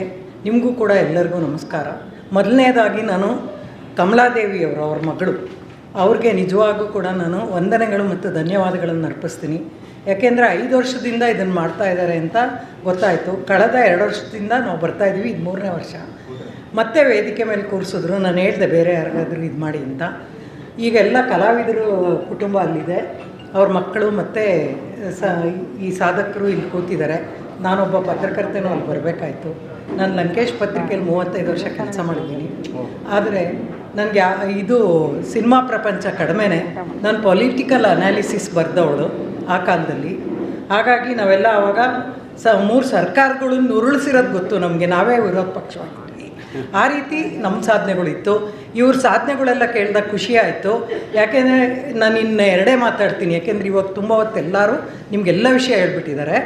ನಾವೆಲ್ಲ ಟೆಂಟಲ್ಲಿ ನಮ್ಮ ತಾಯಿದಿರು ನಮ್ಮ ಅಕ್ಕಂದಿರ ಜೊತೆ ಹೋಗಿ ರಾಜ್ಕುಮಾರ್ ಫಿಲಮ್ ಅಂದರೆ ಅವಾಗ ಫೇಮಸ್ಸು. ನಾವು 3ನೇ ತಲೆಮಾರಾದರೂ ಕೂಡ ಚಿಕ್ಕ ಮಕ್ಕಳಾದರೂ ಅವ್ರ ಜೊತೆ ಹೋಗ್ತಾಯಿದ್ವಿ. ಅವ್ರ ಜೊತೆ ಹೆಚ್ಚಾಗಿ ಹಾಸ್ಯ ನಟರಾಗಿ ಮಾಡಿರೋದು ನರಸಿಂಹರಾಜು. ಅವರು ಬಂದರೆ ಸಾಕು ಫಿಲಮಲ್ಲಿ ನಾವೆಲ್ಲ ನಗಾಡ್ತಿದ್ವಿ. ಆ ನಗು ತನ್ನಂತಾನೇ ಅರಳುತ್ತಲ್ಲ ಹೀರೋ ಜೊತೇಲಿ, ಅದು ತುಂಬ ಖುಷಿ ಕೊಡುತ್ತೆ. ನಾವು ನಮ್ಮ ಕರ್ನಾಟಕದ ಅಣ್ಣ ರಾಜ್ಕುಮಾರ್ ಹೆಂಗೆ ಪ್ರೀತಿಸ್ತೀವೋ ಹಂಗೆ ನರಸಿಂಹರಾಜನ ಪ್ರೀತಿಸ್ತಾ ಇದ್ವಿ. ಇನ್ನೊಂದು ಮಾತು ನಾನು ಹೇಳ್ತೀನಿ, ಯಾವುದು ಅಂತಂದರೆ, ನಾನು ಕೇಳ್ದಂಗೆ ನಮ್ಮ ಸದಾಶಿವ ಶೆಣೈಯವರು ಅಲ್ಲಿ 35 ವರ್ಷ ನನ್ನ ಜೊತೆ ಸಿನಿಮಾ ಕಾಲಂ ಬರೆದಿದ್ದಾರೆ. ಅದರಲ್ಲಿ ಹೇಳ್ತಿದ್ರು ಅವರು, ನರಸಿಂಹರಾಜು, ದ್ವಾರಕೀಶು, ಈಗ ಹೇಳ್ದಂಥ ಕೆಲವು ಹಾಸ್ಯ ಕಲಾವಿದರು ಒಂದೇ ಒಂದು ಅಸಂಬದ್ಧ ಪದ ಅಥವಾ ಅಶ್ಲೀಲ ಪದ ಉಪಯೋಗಿಸಿ ಹಾಸ್ಯ ಮಾಡ್ತಾ ಇರಲಿಲ್ಲ ಅಂತ. ಅದು ನನ್ನ ಕಿವಿಲಿ ಈಗಲೂ ಇದೆ. ಖಂಡಿತ ಇಷ್ಟ ಆಗುತ್ತದು. ಈಗಿನ ಕಲಾವಿದರು ಅದನ್ನು ಹೇಳಿದ್ರೇ ಹಾಸ್ಯ ಅಂದ್ಕೊಂಬಿಟ್ಟು ಹೇಳಿ ನಮಗೆಲ್ಲ ನಗಿಸ್ತಾರೆ. ಅಸಹ್ಯ ಆದರೂ ಕೂಡ ವಿಧಿ ಇಲ್ಲದೆ ನಗ್ತೀವಿ. ವಿಧಿ ಇಲ್ಲದೆ ಅನ್ನೋ ಪದ ಬಂದೇ ಬರುತ್ತಿಲ್ಲಿ. ಯಾಕೆಂದರೆ ನಗಕ್ಕೆ ಇಷ್ಟ ಇಲ್ದಿದ್ರು ನಗ್ತೀವಿ. ಆಗ ಅವ್ರು ಬಂದರೆ ಸಾಕು ನಗ್ತಿದ್ವಿ. ಈ ಥರ ವ್ಯತ್ಯಾಸಗಳ್ನ ಈಗೆಲ್ಲರೂ ಹೇಳಿದ್ರಿಲ್ಲಿ. ನಂಗೆ ನಿಜವಾಗೂ ಸುಧಾ ನರಸಿಂಹರಾಜು ಅವ್ರನ್ನ ಈಗ ನೋಡಿದಾಗ ಖುಷಿ ಆಯಿತು. ಮೋಸ್ಟ್ಲಿ ನರಸಿಂಹರಾಜು ತಿಪ್ಟೂರಿನವ್ರು ಇರಬೇಕು. ನಾನು ತಿಪ್ಟೂರಿನವಳೆ. ಯಾಕೆ ಅಂತ ಹೇಳಿದ್ರೆ ಅಲ್ಲೇ ನಾನು ಹುಟ್ಟಿ ಬೆಳೆದು ಇದು ಮಾಡಿದ್ದು. ಹಾಗಾಗಿ ನಾವು ಚಿಕ್ಕ ಹುಡುಗರಲ್ಲಿ ಕೇಳಿರ್ತೀವಿ. ಅದನ್ನು ಇನ್ನೊಂದು ಸರಿ ಕನ್ಫರ್ಮ್ ಮಾಡ್ಕೊಂಡೆ. ನಾವೆಲ್ಲ ಒಂದೇ ಊರಿನವರು ಅಂತ ಕೇಳಿದಾಗ ಇನ್ನೂ ಖುಷಿ ಆಯಿತು ನನಗೆ ನರಸಿಂಹರಾಜು ಅವ್ರ ಬಗ್ಗೆ. ನಿಜವಾಗೂ ಇಂತಹ ಒಳ್ಳೆಯ ಜನ ಇಷ್ಟಪಡುವಂತಹ ಮತ್ತು ಎಲ್ಲರ ಮನಸ್ಸಲ್ಲೂ ಕಡೆಯವರೆಗೂ ಉಳಿಯುವಂಥ ಹಾಸ್ಯ ಮಾಡಿದ ನಮ್ಮ ಅಶ್ವಥ್ ನಾರಾಯಣ್ ಶೆಟ್ಟರು ಕೆಮಿಡಿಯನ್ ಗುಗ್ಗು ಅಂತ ಹೆಸರು ತಗೊಂಡಿದ್ದಕ್ಕೆ ಅದು ಕೂಡ ಯಾವ ರೀತಿ ಬಂತು ಅಂತ ಇಬ್ಬರು ಹೇಳಿದ್ರು. ಈಗ ಸುಧಾ ನರಸಿಂಹರಾಜು ಮತ್ತು ಇಲ್ಲಿ ಇದು ಮಾಡಿದವರು ಪ್ರೋಗ್ರಾಮಿಗೆ ಇದು ಮಾಡ್ತಾ ಇರೋರು. ಇವೆಲ್ಲ ಕೇಳಿದಾಗ ಎಷ್ಟು ಸರಿ ಕೇಳಿದ್ರು ಖುಷಿ ಆಗುತ್ತೆ.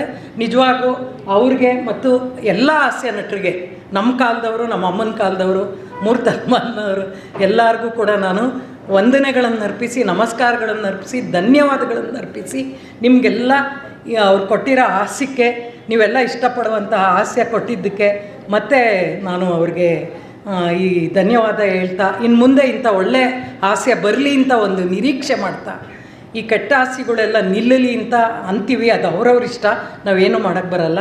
ಮುಖ್ಯವಾಗಿ ಕಮಲಾದೇವಿಯವರು ನಿಜವಾಗೂ ಕೂಡ ಒಬ್ಬ ಹೆಣ್ಣುಮಗಳು, ತಾಯಿಯಂತೆ ಮಗಳು ನೂಲಿನಂತೆ ಸೀರೆ ಅಂತಾರೆ. ಇವರು ತಂದೆಯಂಥ ಮಗಳು ನೂಲಿನಂಥ ಸೀರೆ ಆಗಿಬಿಟ್ಟಿದ್ದಾರೆ.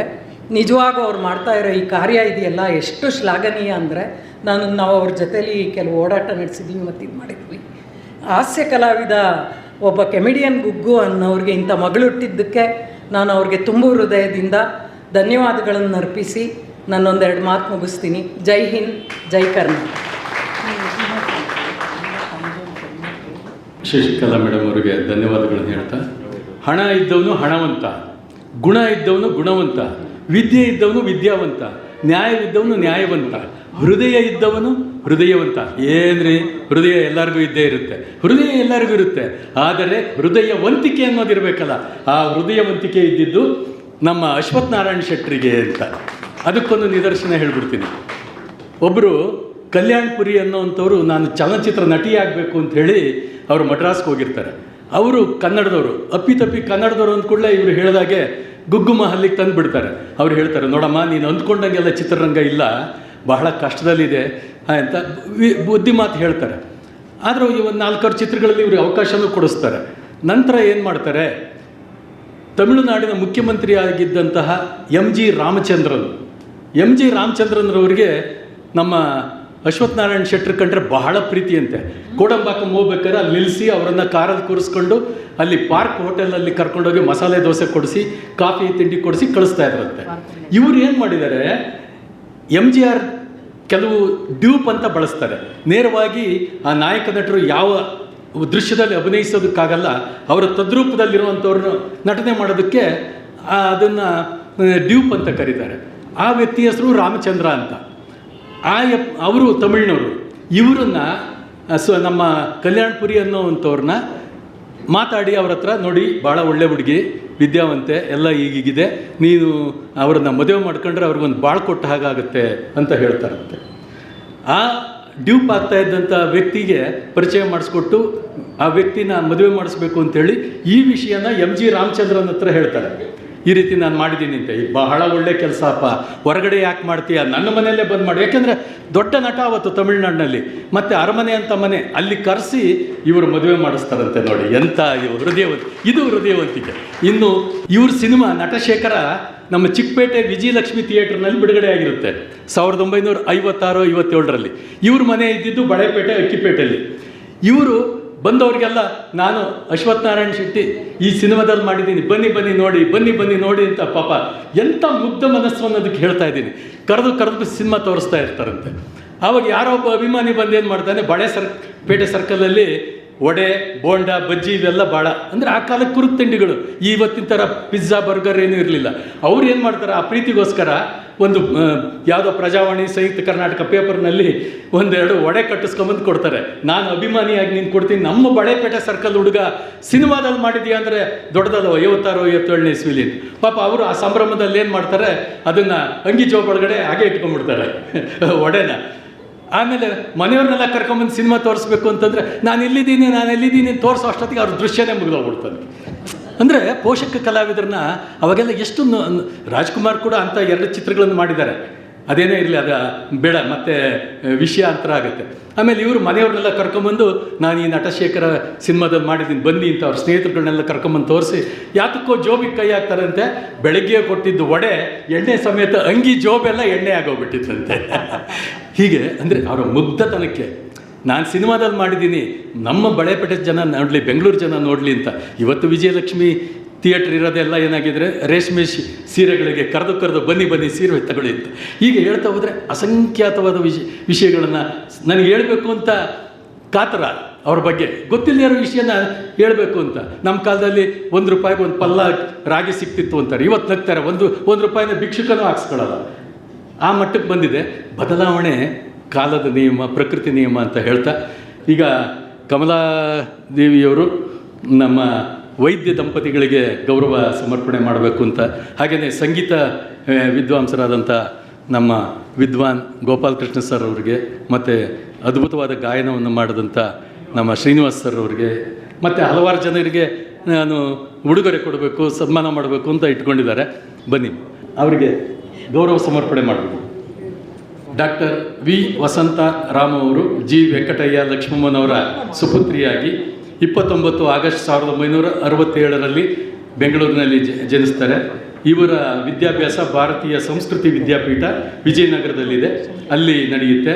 ನಂತರದ ವಿದ್ಯಾಭ್ಯಾಸ 1989ರಲ್ಲಿ ಅವರು ಕಿಮ್ಸ್ನಲ್ಲಿ ವೈದ್ಯಕೀಯ ಪದವಿಯನ್ನು ಪಡೆದ ನಂತರ 1994ರಲ್ಲಿ ಬಳ್ಳಾರಿಯ ಮೆಡಿಕಲ್ ಕಾಲೇಜಿನಲ್ಲಿ ಪೋಸ್ಟ್ ಗ್ರ್ಯಾಜುಯೇಟ್ ಪದವಿಯನ್ನು ಮುಗಿಸ್ತಾರೆ. 1996ರಲ್ಲಿ RPC ಲೇಔಟ್ನಲ್ಲಿ ಒಂದು ಚಿಕ್ಕ ಕೋಣೆಯಲ್ಲಿ ಅವರ ಪದ್ಮಶ್ರೀ ನರ್ಸಿಂಗ್ ಹೋಮ್ನ ಪ್ರಾರಂಭ ಮಾಡ್ತಾರೆ. ಇವತ್ತು ಅವರ ನಿರಂತರವಾದ ಸೇವೆಯಿಂದ ಇವತ್ತು ಬೃಹದಾಕಾರವಾಗಿ ಬೆಳೆದಿದೆ. ಇವರ ಸುಪುತ್ರ ದೆಹಲಿಯ ಸಫ್ದರ್ಜಂಗ್ ಆಸ್ಪತ್ರೆಯಲ್ಲಿ ಲ್ಯಾಪ್ರಿಸ್ಕೋಪ್ ಇದರಲ್ಲಿ ಪದವಿಯನ್ನು ಪಡ್ಕೊಂಡಿದ್ದಾರೆ. ಪ್ರಸ್ತುತ ಅವರು ಪ್ರೊಫೆಸರ್ ಆಗಿ ಚಾಮುಂಡೇಶ್ವರಿ ಮೆಡಿಕಲ್ ಕಾಲೇಜಿನಲ್ಲಿ ಸೇವೆಯನ್ನು ಸಲ್ಲಿಸ್ತಾ ಇದ್ದಾರೆ. ಹಾಗೆ ಇವರ ಸೊಸೆಯವರು ಸ್ತ್ರೀರೋಗ ತಜ್ಞರಾಗಿ ಬಿಡದಿಯ ಪದ್ಮಶ್ರೀ ಮಲ್ಟಿ ಸ್ಪೆಷಾಲಿಟಿ ಆಸ್ಪತ್ರೆಯಲ್ಲಿ ಸೇವೆಯನ್ನು ಸಲ್ಲಿಸ್ತಾ ಇದ್ದಾರೆ. ಇಡೀ ಕುಟುಂಬ ವೈದ್ಯಕೀಯ ಸೇವೆಯಲ್ಲಿ ತೊಡಗಿಸ್ಕೊಂಡಿದೆ. ವೈದ್ಯೋ ನಾರಾಯಣೋ ಹರಿ ಅಂತ ಹೇಳ್ತೀವಿ. ಯಾಕೆಂದರೆ ವೈದ್ಯರ ಕೃಪಾದೃಷ್ಟಿ ಇದ್ದರೆ ನಮ್ಮ ಆರೋಗ್ಯವೂ ಸರಿಯುತ್ತೆ. ಕೈಯಲ್ಲಿ ₹1000 ಇರ್ಬೋದು, ಲಕ್ಷ ಇರ್ಬೋದು, ಆದರೆ ಆರೋಗ್ಯವನ್ನು ಅಲಕ್ಷ್ಯ ಮಾಡಬಾರ್ದು. ಅದಕ್ಕೆ ವೈದ್ಯರ ಆಶೀರ್ವಾದ ಬೇಕು. ಇಂಥ ಒಂದು ಸಂದರ್ಭದಲ್ಲಿ, ಕೊರೋನಾ ಸಂದರ್ಭದಲ್ಲಿ ನಾನು ಆಗಲೇ ಹೇಳಿದೆ, ಯಾರು ಕಿಟಕಿಯನ್ನೇ ಮುಚ್ಚಿದೆ ಪ್ರಾಣಿಗಳ ಹಾಗೆ, ಪ್ರಾಣಿಗಳೆಲ್ಲ ಹೊರಗಡೆ ಇದ್ವು, ನಾವೆಲ್ಲ ಒಳಗಡೆ ಕಿಟಕಿಯಲ್ಲಿ ಕಂಬಿ ಹಿಂದ್ಗಡೆ ಇದ್ವಿ. ಅಂಥ ಸಂದರ್ಭದಲ್ಲಿ ಅವರು ಬಹಳ ಉದಾರವಾದಂಥ ಸೇವೆಯನ್ನು ಮಾಡಿದ್ದಾರಂತೆ. ಆ ಧನ್ವಂತರಿ, ಆ ಪರಮಾತ್ಮ ನಿಜಕ್ಕೂ ಅವರ ಒಂದು ಸೇವೆಗೆ ಸದಾ ಆಶೀರ್ವಾದವನ್ನು ಕೊಡಲಿ. ನೊಂದವರ ಬಡ ಜನರ ಸೇವೆಯನ್ನು ಮಾಡಲಿ ಅಂತ ನನ್ನ ಮನವಿ. ಯಾಕೆಂದರೆ ಕಲಾವಿದರು ಅಂದ ತಕ್ಷಣ ಬಡವರೇ, ಗಂಧರ್ವಾಂಶ ಸಂಭೂತರು ಅಂತ ಹೇಳ್ತೀವಿ ಕಲಾವಿದರೇ. ಆದರೆ ನಿಜ ಜೀವನದಲ್ಲಿ ರಾಜಪಾಟ್ ಮಾಡಿ ಮನೆಗೆ ಬಂದು ಕಾಫಿ ಕುಡಿಯೋಕ್ಕೆ ದುಡ್ಡಿರಲ್ಲ. ರಂಗದ ಮೇಲೆ ರಾಜ ಆಗಿರ್ತಾನೆ, ಮನೆಯಲ್ಲಿ ಇದು ಕಲಾವಿದರ ಜೀವನ ಅಂತ ಒಂದು ಇದನ್ನು ಕೊಡಲಿದ್ದ ನನ್ನ ಮನವಿಯಮ್ಮ, ತಪ್ಪಾಗಿ ತಿಳ್ಕೊಬೇಡಿ. ಇನ್ನು ಸಂಗೀತ ಕ್ಷೇತ್ರದಲ್ಲಿ ತಮ್ಮದೇ ಆದಂತಹ ಸಾಧನೆಯನ್ನು ಮಾಡಿದಂತಹ ಸನ್ಮಾನ್ಯ ಗೋಪಾಲ್ ಕೃಷ್ಣನ್ ಸರ್ ಅವರು ಸಂಗೀತ ವಿದ್ವಾಂಸರಾಗಿ MS ಗೋವಿಂದರಾವ್ ಮತ್ತು MG ಸಾವಿತ್ರಮ್ಮ ಅವರ ಸುಪುತ್ರರಾಗಿ 28 ಆಗಸ್ಟ್ 1952ರಲ್ಲಿ ಇವರು ಜನಿಸ್ತಾರೆ ಬೆಂಗಳೂರಿನಲ್ಲಿ. ಮತ್ತು ತಿರುಪತಿ ವಿಶ್ವವಿದ್ಯಾಲಯದಿಂದ MCom ಪದವಿಯನ್ನು ಪಡಿತಾರೆ. ನಂತರ ಲಕ್ಷ್ಮಿಯವರೊಂದಿಗೆ ವಿವಾಹವನ್ನು ಮಾಡಿಕೊಂಡು ತಿರುಚಿ ಹಾಗೂ ಬೆಂಗಳೂರಿನ BHELನಲ್ಲಿ ಸೇವೆಯನ್ನು ಮಾಡಿ ನಿವೃತ್ತರಾಗಿ ಮೃದಂಗ ವಿದ್ವಾನಾಗಿ ಅನೇಕ ಶಿಷ್ಯರುಗಳನ್ನು ಅವರು ಸರ್ ಬನ್ನಿ ಶಿಷ್ಯರನ್ನು ಅವರು ತಯಾರು ಮಾಡಿದ್ದಾರೆ, ತರಬೇತಿ ನೀಡಿದ್ದಾರೆ. ಈ ಒಂದು ಸಂಗೀತದ ದಿಗ್ಗಜರು ಮೃದಂಗ ವಿದ್ವಾನ್ ಅವರು ಈ ತರಬೇತಿ ಕಾರ್ಯಕ್ರಮವನ್ನು ನಿರಂತರ ಮಾಡಿಕೊಂಡಿದ್ದಾರೆ. ನಾದ ಚೂಡಾಮಣಿ ಮತ್ತು ಗಾಯನ ಸಮಾಜದಿಂದ ಹಲವಾರು ಪ್ರಶಸ್ತಿ ಪುರಸ್ಕಾರಗಳು ಬಿರುದುಗಳು ಬಂದಿವೆ. ಹಾಡು ಹಕ್ಕಿಗೆ ಏಕೆ ಬಿರುದು ಸನ್ಮಾನ ಅನ್ನೋ ಹಾಗೆ ನಮ್ಮ ಹಾಡು ಹಕ್ಕಿ ಶ್ರೀನಿವಾಸ್ ಸರ್ ಅವರು ಬರಬೇಕು. ಯಾರು ಕಿವಿ ಮುಚ್ಚಿದರೂ ನಮಗಿಲ್ಲ ಚಿಂತೆ, ಹಾಡುವೆನು ಮೈದುಂಬಿ ಎಂದಿನಂತೆ ಅಂತ ಹೇಳಿ ಅವರಿಗೂ ಕೂಡ ನಾವು ವೇದಿಕೆ ವತಿಯಿಂದ ಈ ಗೌರವ ಸಮರ್ಪಣೆಯನ್ನು ಮಾಡ್ತಾ ಇದ್ದೇವೆ. ಹಾಗೆ ಇಂದಿನ ಕಾರ್ಯಕ್ರಮಕ್ಕೆ ಆಗಮಿಸಿರುವಂತಹ ಸನ್ಮಾನ್ಯ ಕೋಟೆ ನಾಗರಾಜರವರು ಹಿರಿಯರು, ಅನುಭವಿಗಳು, ಬಣ್ಣದ ನೀರನ್ನೇ ಕುಡಿದು ಬದುಕನ್ನು ಮಾಡಿ ಬಣ್ಣ ಅನ್ನುವಂತಹ ಒಂದು ರಂಗ ತರಬೇತಿಯ ಶಿಕ್ಷಣವನ್ನು ನೀಡ್ತಾ ಇದ್ದಾರೆ. ಕೊಡಿ ಅವ್ರಿಗೂ ಕೂಡ ವೇದಿಕೆಯ ವತಿಯಿಂದ ಒಂದು ನೆನಪಿನ ಕಾಣಿಕೆಯನ್ನು ನೀಡ್ತಾ ಇದ್ದಾರೆ.